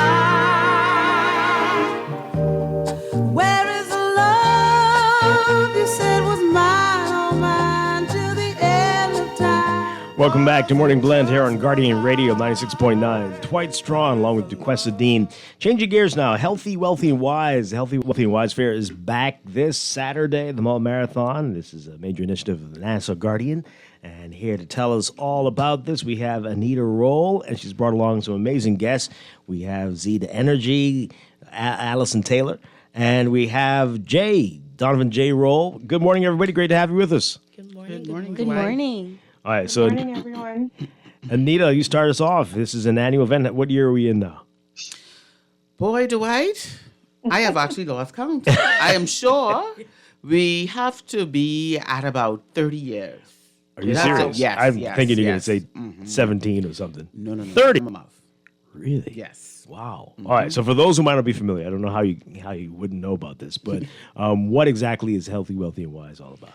Okay, this is actually an initiative that The Guardian does, a community-based initiative that we do every year to encourage persons to actually live healthier lives in general. And it's not just about physical health, it's about your mental health. It's about also your spiritual health. It's the entire man, the entire body. And so we have vendors that we actually would solicit support from to come and to be a part of this, to actually come out, educate the public. We will have a lot of giveaways, a lot of information, and then we also partner with entertainers and demonstrators and fitness groups, etc., to come out to actually put on demonstrations, etc., incorporate the public at large to participate and to actually sign up with some of these new companies and initiatives and get involved in actually becoming healthier. Yeah. All right. So if you are... I will tell you, we have actually reached our quota yesterday. Today would be the absolute last day for you to get on board. So feel free to reach me today if you wish to get a booth on 302-2370. That's my direct number. If you wish to get a booth to be a part of this Healthy, Wealthy, Wise fair on Saturday. But I would also encourage everyone to come out. Bring your family, your friends. It's for the children as well. Yeah. Come out, have some fun. Duquesa? What type of vendors do you have that people can expect? Like what are some of the healthy or spiritual or talk about the whole person? What I would do, I was going to do that I guess at the end, but I will share with you the vendors that we currently have that will be there. We're going to have CFAL, the walk-in clinic, who are going to be doing free health screening, so you can come out, get your blood pressure checks, your glucose checks, etc. New Life Natural Vegetation, the Jenny Dane Caring and Sharing Cancer Support Group, of course, will be there. Nature's Bounty, Beep, Glucerna, Juven, Paradise Healthcare, Fabulous Ronnie. She deals with the alopecia and hair care, etc. Essence Med Spa, Bahamas Herring Clinic, Better Living Health Center in Delhi, British American, Born Again Naturals with the natural products, Medical Concierge Services, and Renew Body Contouring Studio. Vendors that we have so far. So as you can hear, we have a cross-section, a very good cross-section of vendors. That Allie looked at me when you said healthcare. I felt her look at me when you said healthcare. She's looking at my head. No, that's not what you said. Okay, just sensitive about it, I guess. All right, so that's a lot going on there, and as you mentioned, the demonstrations are going to be going on as and we're also going to have performances by Aaron Store, Zeta Energy, and Phoenix. We're going to have Wayne Head on site. Drawing the caricatures as well. Oh, nice. We're going to have library remotes, of course, by none other than Guardian Radio and Star 106 Hit. And we're going to culminate with a rush out by the Genesis Junkanoo Group as well. So it's going to be an exciting day. Okay. All right. So we're going to get to the guests in the studio in a bit. But Jay, this is the quietest Jay's ever been in his life. Jay, what can we expect from you on Saturday? I saw the mic was working, man. The mic working? It's working. It's working. Oh, so morning. What we're going to expect, a little bit of excitement. I'm going to bring some of the health care aspect to it. I know Dwight is going to be there to bring the wealth and the wisdom. Oh, wow. So we're going to get things moving. We all know that movement is life. So we're just going to do a little thing, little something, man. Little something, Dwight. Easy way. Okay, all right. Sure everyone gets healthy. Wait. So people are going to be able to, so when you do, it's like people are going to be able to like do little exercise routines? Is that what's happening? What you mean? And you can be right by my side doing it. Right there. What you mean? Right there in my Right there. We can make it happen. We come on out. Jay can do his thing. We can just make sure you have the energy, moving his life. You can go on shopping. Then we can have the treats and all of that, so we can earn those healthy foods at those booths. Wow. So we can wake up a little sweat, not too much, just a little bit. And we have to get Dwight together, the quest. Dwight come in. Okay. Wow, lots of pressure. And his shorts and his socks and his shirt tonight in preparation. Oh, wow. And then what we can make sure is that he bring the energy and this 242 gear to show people that 242 is a movement. There you go. It ain't just a day. So if you want, he can make it happen, man. So I'm ready now. I'm ready. Let's do it. Let's start this tomorrow. I'm ready. Let's go. Is there a specific time that you're on? Is it when are you on, Jay? Well, all I'm the never off, entertainers. Dwight. I'm never off. Yeah. But I think I'm on at 1:30. Okay. 1:30. All of the Okay. entertainment will be happening between the hours of, say, 12 noon and, say, 2:30. Okay? So I would tell you that's when everything is going to be happening. The health fair itself is going to be from 11 a.m. to 4 p.m. Okay? And I will tell you this. Coming out to be a part, we're going to have lots of prizes and surprises as well. Okay. So you're sure you're going to leave out there with something. All right, so Jay's got a lot of energy. Z the energy, got energy in your name. I mean, you can definitely keep up with that, right? Good morning, everybody. Yes, I am going to keep up with it. I am definitely excited to be a part of this amazing project. I can't wait. Like Mr. J said, bring the energy. Energy is in my name. So y'all got to be ready. Take out your clothes. Get your tennis, bring your water bottles, because we're going to have a great, great time on Saturday. Tell us more about you. What are you going to bring? Well, my name is Cedar Energy. For those who don't know, I am the granddaughter of the late Fatback Anthony. Listen, it's been an amazing journey so far in this music industry, being a part of lots of amazing entertainers. To be a part as a new artist in this upcoming industry, I am definitely excited. So I was grateful that when Miss Anita reached out to me, she was like, girl, you got so much energy. I say, I know. But I'm definitely excited to be a part of this project. Just like your granddad, eh? Yes. Oh, boy, he was something else. He was something else. She excited, Jay excited. I scared. Well, there's more.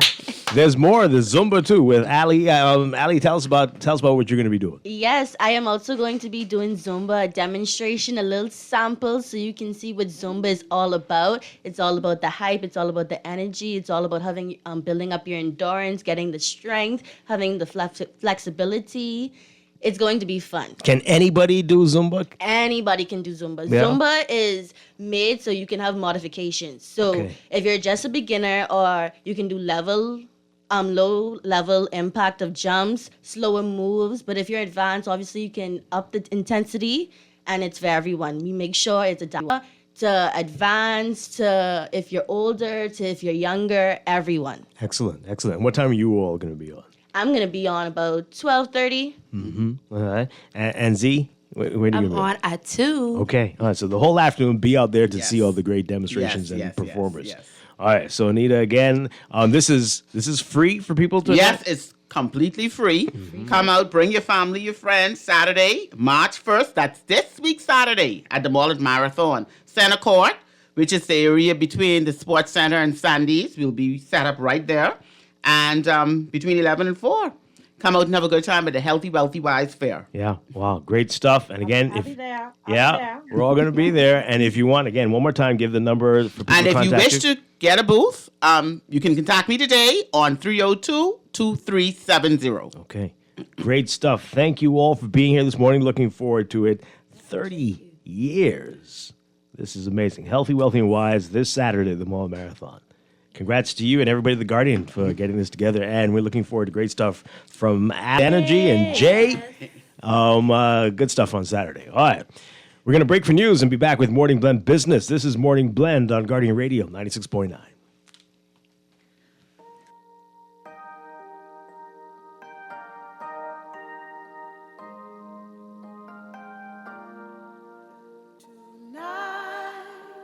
I celebrate my love for you. It seemed the natural thing to Tired of banks forcing you to use technology to bank the way they want you to? Your convenience is important. So no matter what your banking needs, Commonwealth Bank's friendly staff are always available in branch for that personal one-on-one service. But when you choose technology, our online and mobile banking app offers you state-of-the-art functionality. The choice is yours. Commonwealth Bank. Bank the way you want. Are you ready to break up with your car? Easy Car Sales invites you to fall in love with an electric vehicle. Ditch next. Feel the freedom, the power. Visit easy242.com and make a date to test drive an electric vehicle today. Get into a better relationship. Find your perfect match at Easy Car Sales and drive electric happily ever after. Now let me see now. 326 EPIC. Hello? This Epic Eckert battery. This Miss Beulah from round the corner. I hear you're selling tires now on Wolf Road too. Praise the Lord. It's about time. I live Fox Hill and Fire Trail. It's too far. That ain't all. They open Monday to Friday, 7 a.m. to 7 p.m. On Sunday and holiday, 8 a.m. to 4 p.m. My brother Sam, he's a hacker, and he could go right there and get fixed up. Call us at 326 EPIC. We ship also to the Family Island. It's the lottery of love at Everybody Wins. I love you.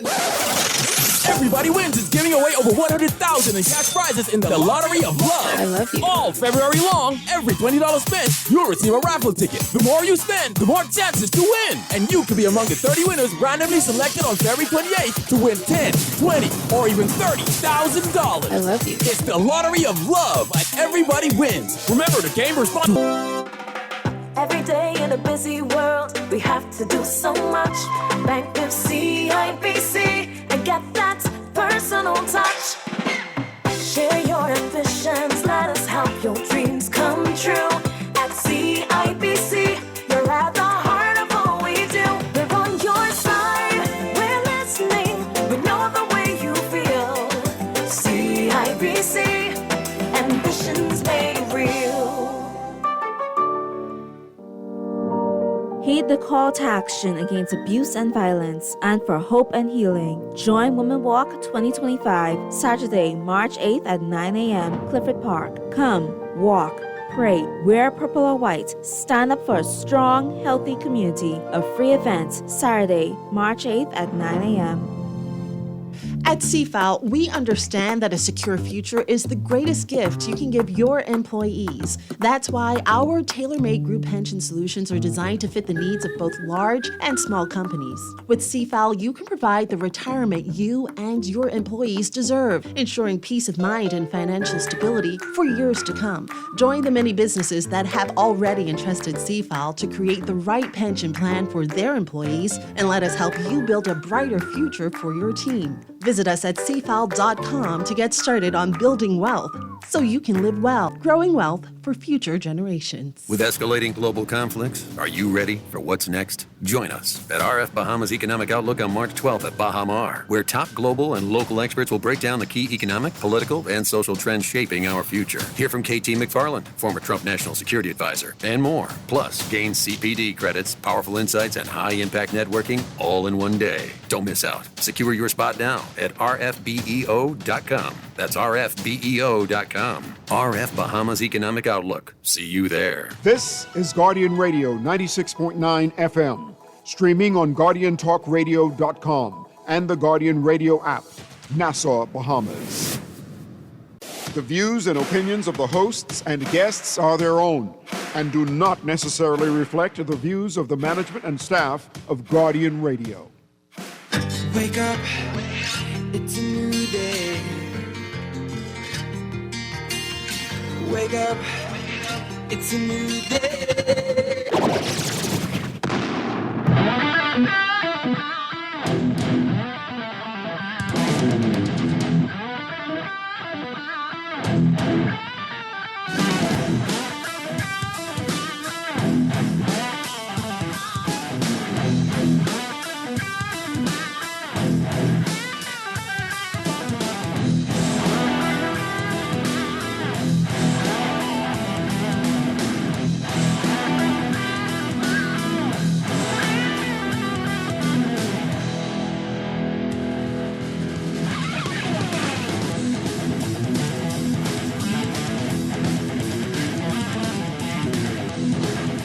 Good morning and welcome to Morning Blend Business on this Tuesday, February 25th, 2025. Welcome back to our Morning Blend listeners. Once again, I'm Dwight Strachan along with Duquesa Dean.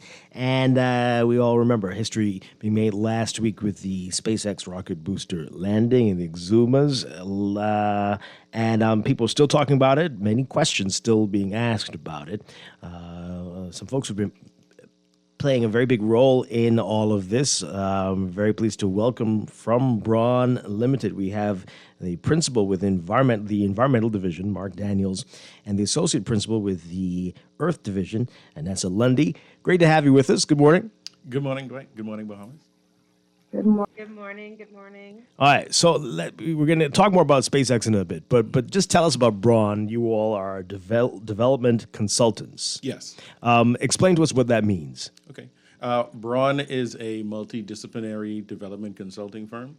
What that means is that we manage different types of projects. These projects could be remote island or luxury resort, residential properties, coastal and waterfront projects. We handle environmental projects. So we have a number of disciplines, as mentioned. We have civil engineering, structural engineering, coastal engineering, architecture, project management, environmental, geomatics. So we're a turnkey solution for developers looking to execute projects successfully in the Bahamas. All right. So, and how long have you been around now? I think we had Braun on when they first came about, but remind folks. We have over 20 years of experience. We started out as Caribbean Coastal Services. We also had a number of other companies that we functioned under for various services. And so we had our geomatics division, we had an ENCO division doing structural, and we brought them all together under Braun Research. SpaceX, how did this partnership come about? Exactly, and about your role with this whole, what we're seeing right now. Right. In the development consulting sphere, any project pretty much starts the same way. You get a lead of some sort, whether that is someone picks up the phone and calls you, and that can happen from word of mouth. We find that we get lots of referrals from previous clients. Also, we work closely with the Department of Environmental Planning and Protection. So for an environmental project, if a developer, they usually begin their approvals process starting out with DEPP, that's Department of Environmental Planning and Protection. They will provide guidance to that developer for how to get through the approvals process. And then they're usually given a list of consultants who are approved by that agency for them to contact. And we're one of those on that consultant list. So that's how our clients usually reach out to us, either from the recommendations list or word of mouth. Right. All right. So what have you done so far in regards to this project? So we first began this project from March of last year when it first came to, we first got the connection with SpaceX. Being their environmental consultants for the first landing to ever happen in international waters, and they wanted to do it here in the Bahamas. With any project, again, that we approach, the first thing we ask the client is, give us all the information you have on the project and what it is you're trying to achieve. So if you're going to build a resort, a golf course, a marina, each client and each project would have done their own independent research. They would have had design drawings. And we usually ask for information before we decide to take on a project. So taking on this project required us producing an environmental baseline statement, and that was under the guidance of the DEPP. When it comes to environmental compliance, there are different levels of documentation. The baseline statement provides exactly as you said. This is the environment, this is what's documented, this is what's in the public sphere, this is the data that's out there. And you provide that report with an alignment of the proposed project activities, and then there's a discussion of mitigation and possible impacts. It's usually not as detailed as an environmental impact assessment, which tends to dive into the sections a bit more. But for this project, we were contracted and instructed to do an environmental baseline statement. Right. Okay. So you said you started in March, and this was handed in, I think it was June last year? We submitted in March. You submitted in March? Yeah, we submitted the baseline statement in March. There was some interesting time. Most clients want their projects to go off quickly as possible. But we turned that around in about a month's time. Oh, wow. Okay. And then we had a following document, the environmental management plan. So the baseline statement says, this is what's there, these are the potential impacts. The management plan says, for this project activity, this is how it's to be managed in a way that will mitigate potential environmental impacts identified in either the baseline statement or the impact assessment. So that EMP, I think that's probably what we got it in June. Okay. And as time went on, those documents get updated depending on changes to the project. All right, so was an EIA required? No. No. How come? That's not essentially under our purview. That's a decision. That's a decision that's made by the DEPP, and the regulations doesn't state that all projects require an EIA.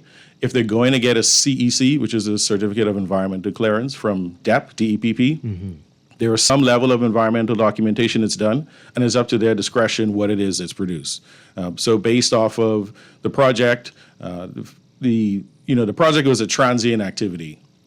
It's the landing of a booster rocket that, from research, has been shown has had a very high success rate, and when executed as expected, very minimal environmental impact to be expected. All right, so I'm going to go back over all these in a bit. No problem. But right now, since last week, what have you been doing? So in the days leading up to the landing, we were doing marine assessments, avian assessments, terrestrial assessments, monitoring air quality, water quality, noise measurements. This would have been in and around the area that would have been slated for the landing zone. There was produced a couple of graphics that people would have seen and would have been circulated, which would have been identified as hazard zones, that this is the area that this booster would come down in. It was a very high confidence in its accuracy, and it landed where they said it would. So in and around those areas, on the marine side, we conducted those surveys. For the terrestrial surveys, we looked at areas in the neighboring islands of Eleuthera, Cat Island, and Exuma to conduct terrestrial surveys to see where the avian life was before, during, and immediately after. Right. Excuse me. Also doing air quality and noise measurements as well. On the day of the launch, we were out there on the water for 14 plus hours. And just kudos and shout out to other agencies that were involved, Civil Aviation, the Royal Bahamas Defense Force, Port Authority, all coordinating to make this successful, the Ministry of Tourism. And so on the day of, we were on the Royal Bahamas Defense Force Lignum Vitae vessel. Again, that crew that was there, awesome crew. The conditions on the water, if you ever done marine work, aren't always conducive for humans. Can be a little rough. Can imagine. Long days. They were very there from 8 o'clock that morning. It touched down just before 6:30. We were out there doing surveys on the day of, before, during, after it landed. And as people would have seen, it is a spectacular sight to see, and it came down. And we were all happy that it landed without incident. Yeah. All right. So since then, have you still been out there? Are you doing more tests to see if anything has changed from what you saw in the baseline report? At the moment now, we're processing the data we took the week of. As we approach the possibility of any future landings, we will continue long-term monitoring under the direction of the DEPP. I don't want to forget NASA is here. Is NASA still on the line? We can't have that. NASA is a very important part of this, and I want to make sure she's here. And that's jump in whenever you want to, whenever you can. Hi, I'm still here. Everything Mark said is accurate. I just want to reiterate a big shout out to the Royal Bahamas Defense Force team. They were there with the monitoring team, and they were also monitoring the hazard areas just to ensure that other vessels, just to make sure everybody was safe. They really were very helpful. There was a support department involved, civil aviation, as you would imagine, right? Civil aviation also had to review regulations and adapt, right? So there was a lot of technical coordination involved, and I would say a lot of the different agencies, even the DPP, right? They had to manage and figure out a rocket landing, right? Yeah. Okay, so lots of questions. Dwight. Yeah, the question go on. So I think my question may be two-part. This is the first time that we've had it land here in the Bahamas, but I'm certain that they've had other landings. Do we know the impacts of those? And also, there was a mixed response from the Bahamian public. Some people were thrilled, and some people had concerns about the marine life, the sea life, all sorts of things, right? When will we have an idea of if there was any impact at all to the marine life or the surrounding areas? That's you, me. I mean, I can try that. So we were also very concerned about that, right? And so that is the reason why the DPP and Bond, we had really in-depth conversations with the SpaceX team, their environmental engineering team, really to try and figure that out. We're like, hey, we understand that you would like to do several launches / landings, but we really want to monitor this very closely and determine what the impacts would be for the Bahamas. So that was the first part of, I think that answers a part of your question. And some of the reasons we conducted the AV surveys was really because we were concerned about the IDAs, right? And so, yeah, like I said, there was a team. What's that? Mark said, Important there was bird a team. areas. Okay. Right. Oh, I'm so sorry. No. Sorry for the acronym. Important bird areas. Okay. Important bird areas, right? And the DPP was adamant we needed to be removed from all protected areas, right? So MPA's marine protected areas. And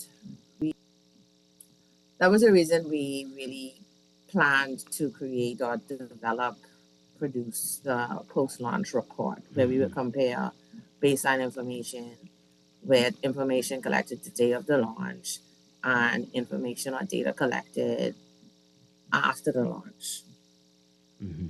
And to further on her response, once again, with any project, we ask the client for documentation that they have of their project, and their research has been done.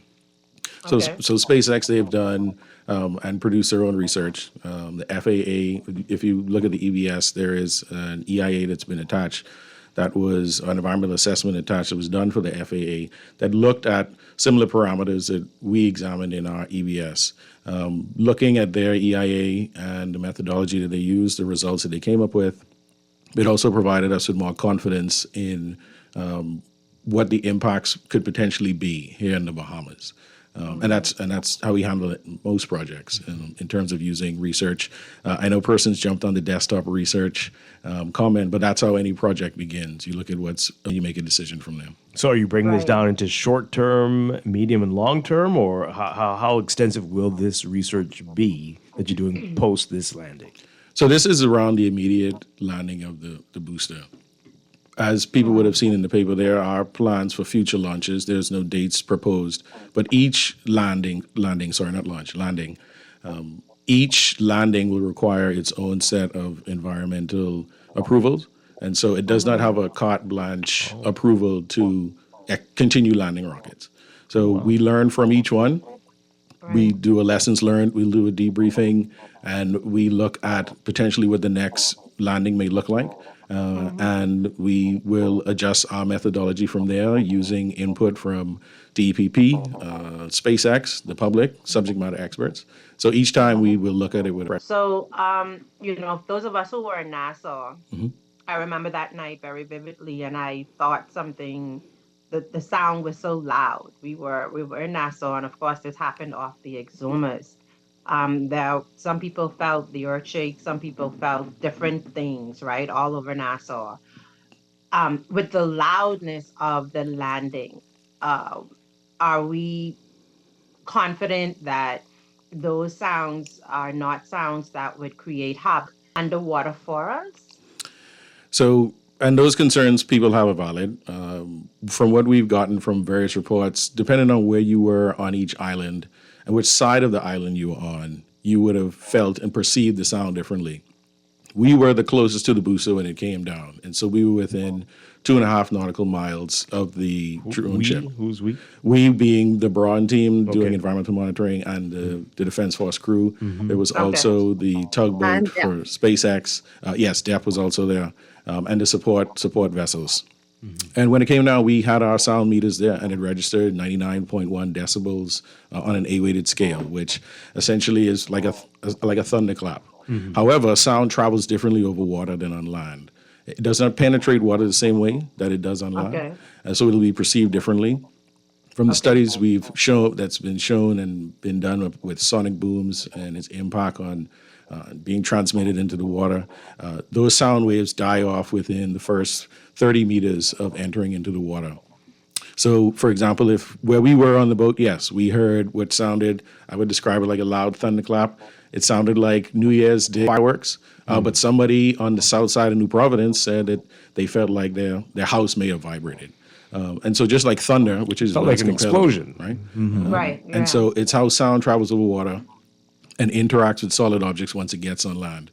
And these reports and what people are saying is what will be taken into consideration for future environmental assessments for any future potential landings. And it's all a part of the lessons learned process. So I think the question was asking about marine life, but what about birds? Even here in New Providence, hearing a loud thunderbolt or thunderclap or explosion sound like that in the early evening, what would that do? Could that have any impact? Based off of our team in the various islands, they didn't see impacts that would have happened during the landing. That is the roosting part of the day, so birds are typically getting ready to go sleep at night, tucker in for the evening. It would be a startle effect, similar to a thunderclap for the bird life. Yeah. And also in terms of where it was, in terms of location, it's not near, let's say, any small keys or islands. It's where birds are traveling across the water at that time of evening to roost. And so coming into the atmosphere, in which it will cross through into atmosphere, and the likelihood for bird strikes because of the noise and the sound is very low. Yeah. I want to go back a little bit. Why the Bahamas? What's the reason why this area was chosen for the landings? Nancy, you want to take this one? Okay. So as we mentioned in our the environmental documents, the purpose is to one of the main purposes is to launch a low orbit satellite to help bridge communication gaps with the Starlink internet service, right? And to program the rocket to get to its target location at the low orbit. I want to say rotation. I'm not a rocket science, so bear with me. I'm doing my best here, right? So it uses less fuel to launch from Florida to get it to where it needs to go in order to bridge the communication gap. And it helps, and it has better accuracy than if they were to launch it and aim to land it somewhere else. There's also the physics behind it. When you launch an object into space, it's going to keep that orbit that it trajects into space. Right. And if you were to draw a line pretty much around the planet, that will be the trajectory for these satellites. So it'll cover the Bahamas and it'll cover other parts of the planet where SpaceX wants to have Starlink. So that's another reason why the Bahamas are chosen. We're just in that angle that's needed to fill that gap in orbit. Okay, all right. So with the management plan and with the baseline report, are you going to have to do that again for each one of these? Yes, and this is also going to be guided by the DEPP. The baseline, an updated baseline statement will take into consideration what happened in the first landing. Management plans, they're considered living documents, so they get updated even while a project is going on. So if this were a typical development project, during construction, a management plan can be updated based on on-the-ground conditions, unforeseen circumstances, or some change to the design plan. So, yes. Is there... Sorry? The question? Is there a period, like this just happened the other day, so is there like a period of rest before another launch would be considered? Is there a recommendation for timelines in between them happening? At the moment, there's no projected timeline for any subsequent landings, and we anticipate that discussion not happening until the post-launch report is completed. The operation is looked at holistically on all sides from all agencies, and then just like any other client, they would love to have their projects continue on schedules that meet their internal schedule. But we're going to take our time and make sure that we tick all the boxes that need to be ticked and we follow all laws and regulations. I don't know if I expect you to answer this question, but it is interesting. You said that the baseline report was done last March. The government just made that public last week. Is that unusual? Have you seen something like that before? I don't know. it's strange. I don't. Is it strange? It's not strange for the document that was produced. So if you produce a baseline statement, typically that is not a document that's circulated unless it's specified that a public consultation for a baseline statement is needed. If it was deemed an EIA was to be done, a public consultation is automatically a part of that process. Okay, all right, interesting. So, as further to Dwight's question, though, this event that occurred, I would say impacted Bahamians, all of us, right? Wherever you lived, many people were so unaware that they would hear or feel some impacts from something that happened so far away from the capital. Do you feel, in hindsight, do you feel like communication about, what to expect, communication about that this won't have any confidence in what's happening? Do you think that can be or should be a recommendation for future landings? Because I feel that there was a lot of franticness around this, particularly across social media, with people trying to figure out what's going on. Yeah, looking at this recent landing and the reactions from the public, the notices that went out were mainly geared towards mariners in the area. It was geared towards persons looking to view the launch. And going forward, I would say, this is the beginning of a relationship between SpaceX and the Bahamas, where, we talk about impacts and we talk about potential environmental impacts. I also think that there are some beneficial impacts that come from this. I think that the education around the science of the booster landing, I think that more input from, subject matter experts in the Bahamas who want to be a part of the conversation would benefit future landings. But again, it was on Eleuthera the day after and speaking with someone I know, and they told me that when they were in primary school, they saw a BPL pole truck come to their yard to plant a pole. And he saw that truck, and from that day, because he saw what the truck was doing, he told himself, I'm going to work on a BPL pole truck one day. And 30 years later, that is what he's doing and excelling at his job. And what he said was that the impact of seeing that booster landing in our waters, that Bahamians were here helping to lead the effort, assisting from multiple agencies on multiple sides, that we don't know what that impact will be to the future scientists, to the future engineers, for the future of many Bahamians. And so I know that there are concerns from the public, and they are valid. And as this relationship continues, we would look to address those concerns and approach each project as an independent landing and make sure we continue to improve. So can I just say one more thing, Dwight? I also noticed that there was some excitement from some people on social media. There were people who came out and they were saying, if you want to see something spectacular, look this direction or whatever, which means that, of course, there's a mixed reaction.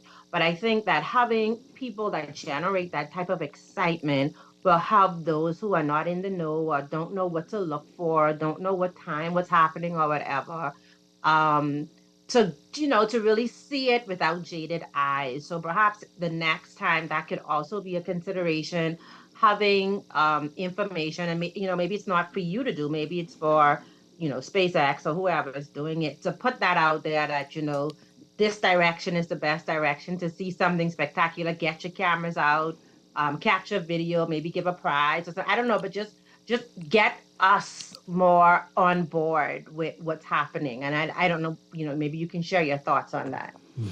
I agree. I think the more people know, the more it benefits everyone. They're aware of what's going on, whether you're the person that wants to have a spectacular view, that you don't want to be startled by the unknown, or you have a concern about some of the environmental impacts. And so once again, going forward, we welcome all comments, criticism, feedback, and you can reach out to discuss any concerns about the project and potential future landings. We're talking with Mark Daniels and Inessa Lundy with Braun Limited, the development consultants involved with the SpaceX rocket booster landings. All right, so we see in the newspapers today the director of DEP saying that the EIA is not needed for this. Do you think that is that possible that this could change going forward, especially with the reaction from the public, or What's your take on that? I would leave that up to the director, and whatever we are instructed to execute, we will do that to the best of our ability. Tell us more about that. What would that look like if an EIA were required? What would that entail on your part? It just may require more of the baseline surveys to be conducted along a longer period of time. It could require that additional types of studies are done. And so it can vary. The economic impact of the project is essentially spelled out more. And there's a thorough study done of that and those impacts on the socioeconomics of the stakeholder groups. And it's once again require terms of reference that will spell out what will be included in the EIA if needed. So I want to push you a little bit on that simply because your organization, Braun, has developed a very strong reputation of, environmental protection. Mr. Palacios, he speaks a lot about the impacts of hurricanes and what to do and all of this very reputable information, and it's built up a reputation of being vested in environmental issues for the Bahamas. So from my perspective listening, I would say that it's something that the organization should push for or advocate for stronger involvement. And yes, the project may have its guidelines, you know best. And so giving some pushback to that to make it a requirement that your organization or organization is similar that does the work that you do stay attached to these programs and also do deeper research so that public confidence can continue to grow, because our confidence in you is crucial also to the success of any future launches, because we want to know that our environment is safe, that it's protected, and this is something good for the nation. So I would say we need you to push for an organization and deeper research in initiatives like this. And I thank you for that feedback. And just to clarify, we do push. We're not taking this as a joke. We live here, we work here, our children are here. Everyone who works at Braun, we work as a team, we win as a team. And it isn't just the people that are going to be on the vessel monitoring. We have an amazing support system of our team, and everyone has been pouring their energy into this project since it came on our plate. And I appreciate persons' concerns again. I would say for persons who maybe have not read any of the documents, I know they're a little chunky, go ahead and read it. Go ahead and read it. Read what we presented. Read all the research that's been there. And then provide feedback on how you think it can be improved. So with the baseline report, often we saw words like negligible impact or minimal impact. If, God forbid, there is a mishap with the landing, what is the worst case scenario? Well, there are a number of what you call anomaly scenarios.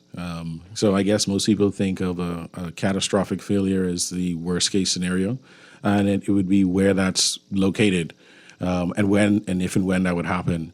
Based off of the research that's there's an over 99% success rate. So that's why when we looked at this operation, it wasn't one of the major concerns for this landing. And once the landing goes off successfully as it did, so for example, during the landing, the amount of CO2 that's produced is less than a Boeing 737 that takes off from Lynden Pinling International Airport. If there were, for some reason, the fuel were to spill, that fuel is less than 4 bathtubs of liquid. And the type of fuel it is pretty much liquid oxygen, which would dissipate into air once it is released. And the byproducts of the booster, carbon dioxide, soot, carbon monoxide, water, essentially. And you're in very deep waters. That's not on 30 feet of water around pristine coral reefs. That's in 3,000 to 5,000 feet of water, which, corals aren't going to be in those areas of deep sea corals. But again, looking at the scenarios, looking at the statistics and the research that's been done, that's not what we anticipate to happen. And so it'll be negligible with successful landings. Yeah.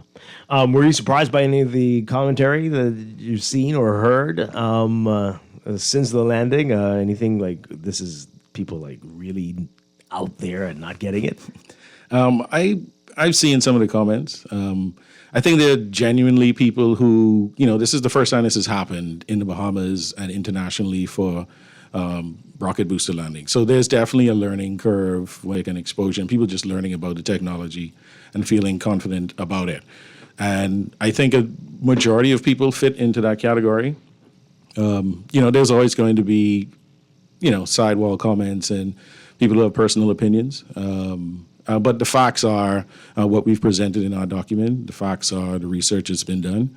And if there are impacts that happen that aren't foreseen, then we will look for the proof of that and then adjust our methodology going forward. Yeah. We've got quite a few text messages coming in, and you can continue to text us, folks, 422-4796.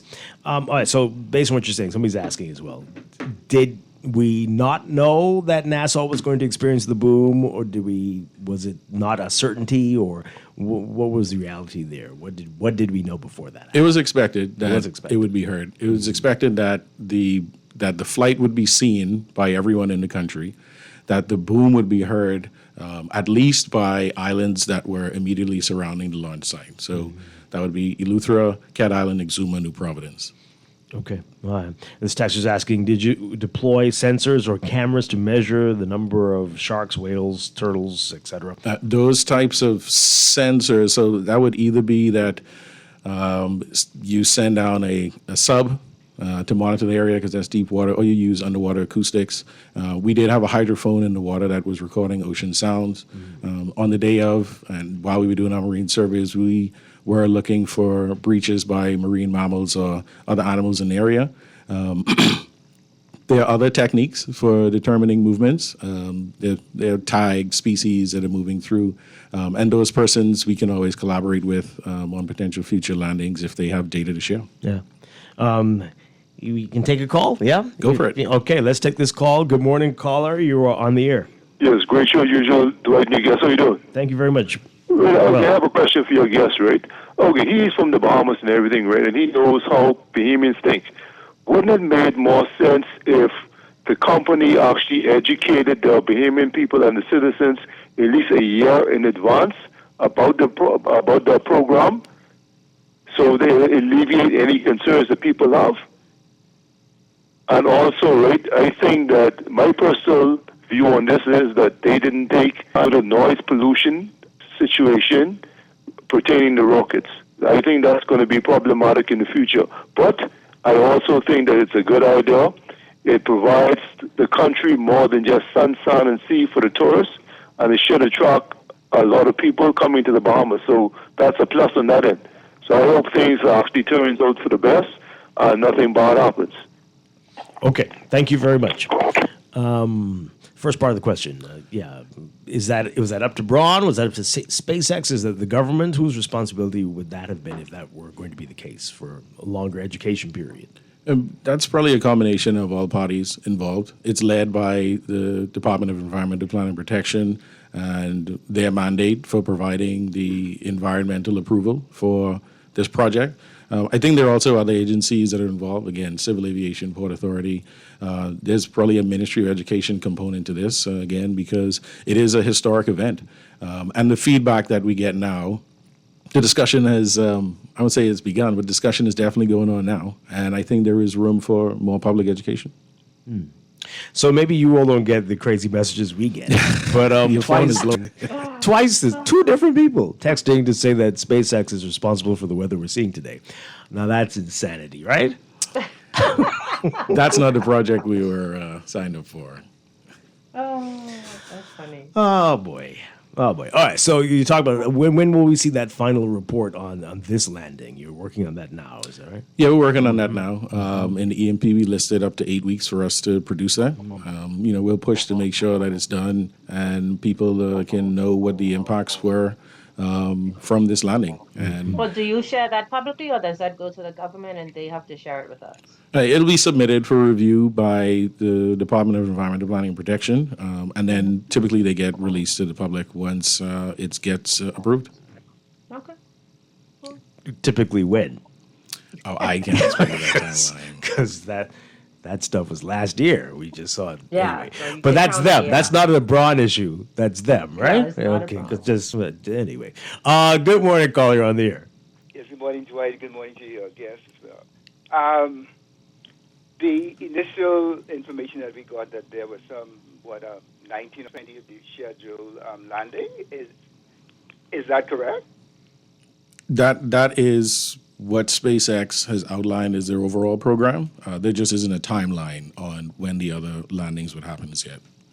Okay, so I mean that's not tentatively set for in this calendar year, or what? Or is it 19 in this calendar year? Because we got about 10 months left, so it's like 2 a month. No dates have been discussed as yet for any subsequent launches, and I will guarantee that once that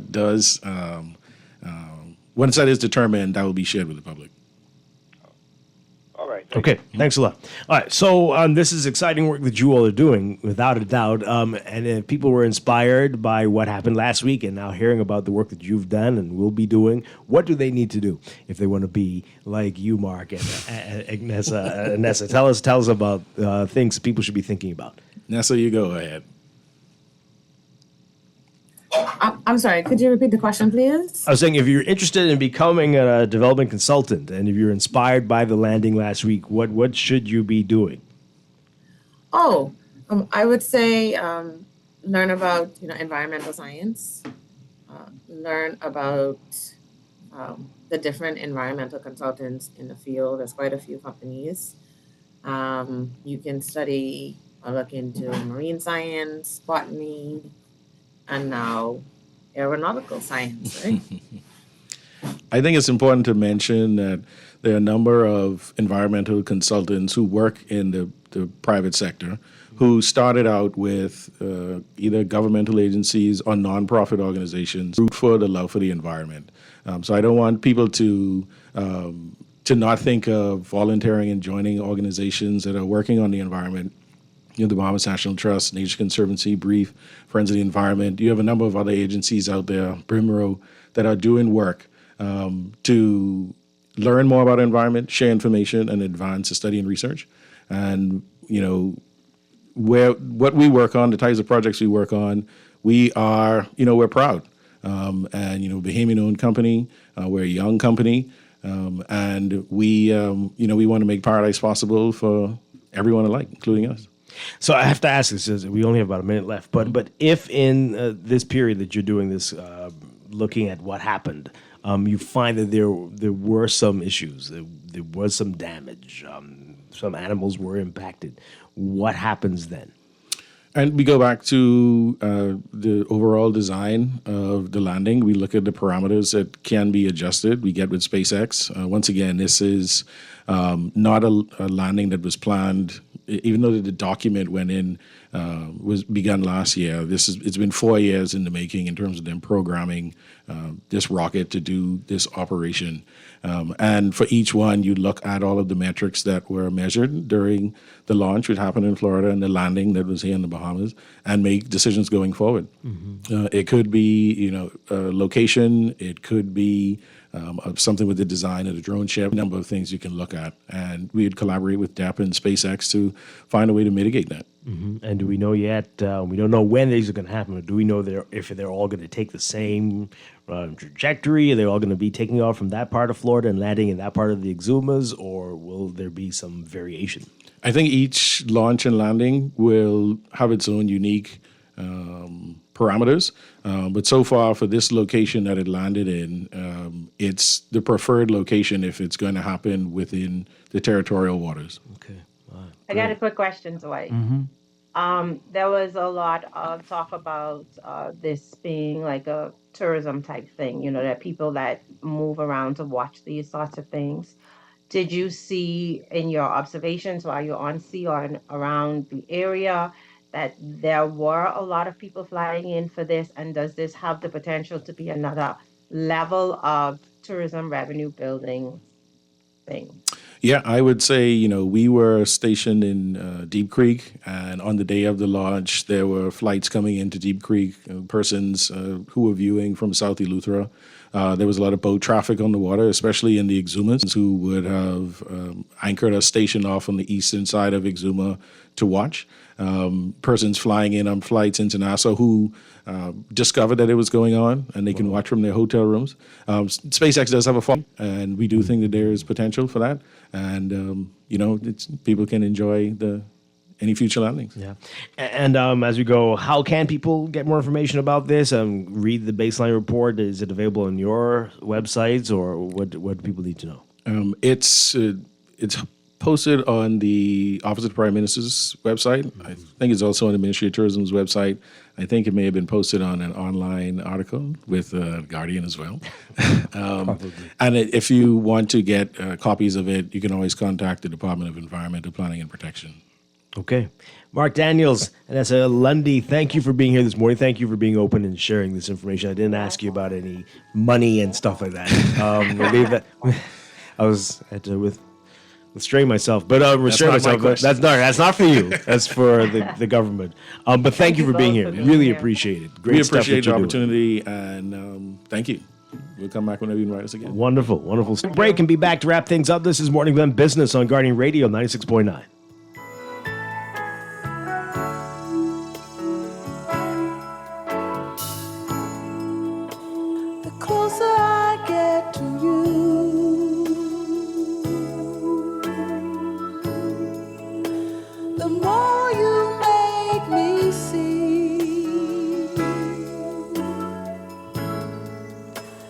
Giving me all you got.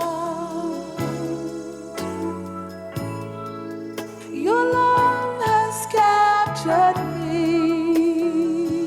Collect the Bear of the Bahamas invites you to Victory Fest 2025. Join us Saturday, March 1st at Smuggler Square for an epic celebration of the 2024 Boxing Day and 2025 New Year's Junkin' Winners, the Saxon Superstars. Enjoy music by Playhouse DJs, Lil Giant, DJ Tank, and performing live, Van Sean and D-Mac. Let's celebrate the 4 straight Junkin' Winners, Saxon Superstars. Victory Fest 2025, Saturday, March 1st at Smuggler Square. Hosted by Rika C. Gates open at 8 p.m. Let's celebrate Junkin' culture and the Saxon Superstars. Collect reminds you to drink responsibly, play. You work hard for your money, so let your money work hard for you. With as little as $1,000 to start, you can watch your money grow by investing in CFAL's Bahamian dollar and US dollar mutual funds, each tailored to match your unique advisors are dedicated to crafting personalized investment strategies to help you achieve your financial goals. Don't miss out on the chance to earn higher returns on your hard-earned money. Join the thousands of investors who trust CFAL and start your journey toward financial freedom today. Visit us at cfal.com to learn more about our saving and investment options. And let us help you build wealth so you can live well. CFAL, growing wealth for future generations. Spain sounds like this. But with a little Caribbean, it can sound like this. The world needs more Caribbean. And with FedEx, you can ship your products to every corner with increased cargo capabilities, 24/7 shipment tracking, and shipping tools. Take your business worldwide and enjoy life a bit more like us. Attention, valued customers of the Water and Sewage Corporation. We wish to inform you that our office at the Mall of Marathon will be closing on Friday, February 28th, 2025. But don't worry, we are making it easy for you to continue managing your accounts with us. Go! We encourage you to take advantage of our convenient digital payment options. Visit our website at wsc.com.bs to make payments securely. Call us at 302-5630 to pay by phone, or use your preferred financial institution to pay directly. Switching to these online options helps you save time and ensures you never miss a payment. We are here to make your experience as smooth and easy as possible. Thank you for being a valued customer, and we look forward to serving you in new ways.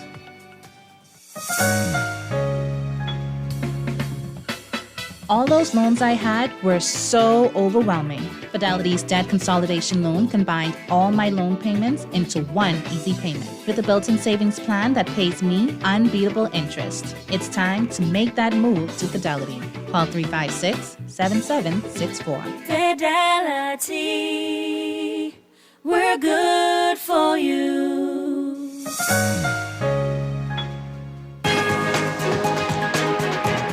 It is time for your morning business report brought to you by CFAL. APD Limited, Arawak Pork Development, saying that it recorded an 11.5% increase in revenue for the second quarter of its 2024-2025 fiscal year. APD owner and operator of the Nassau Container Port and Gladstone Freight Terminal, saying it delivered a solid financial performance in its fiscal second quarter, demonstrating resilience and strong operational execution despite some volume changes. Read more about it in today's Guardian business section. Graham Real Estate revealing in its 2024 median sales price for Bahamas real estate increased from $400,000 in 2023 to $432,000 in 2024. With the overview adding that total property sales increase between 2023 and 2024. According to Graham, the increase in median sales price is a nod to the continued confidence in the property values in the Bahamas. Simplified Tech, a sister company of Simplified Lending, unveiling what could be the world's first humanoid loan officer powered by artificial intelligence. It's called Evelyn Philistina, or Evie for short. Simplified Lending principal Robert Pantry saying the robot, which wheeled itself around the meeting room at Crypto Isle yesterday, offering to be of help and was able to answer a series of questions posed to it by reporters, could be on the sales floor of Simplified Lending in about 4 to 5 months. The robot, which is outfitted with a touchscreen tablet on its chest, is programmed to respond to clients audibly, though the conversations can be seen being recorded on the tablet. In your Market Watch, recapping trading on the BISX from Monday. Your market movers: Commonwealth Bank moving 23,000 shares, closing down 2 cents to $5. CIBC, First Caribbean Bank, moving 1,000, closing against Kalina Holdings, moving 500, unchanged at $12. Consolidated Water down 5 cents, closing at $5.44. Emira Incorporated down 17 cents, closing at $9.77. The BISX All Share Index closing at 3,004.94, down 0.24. That's your Market Watch, and that is your morning business report brought to you by CFAL, growing wealth for future generations.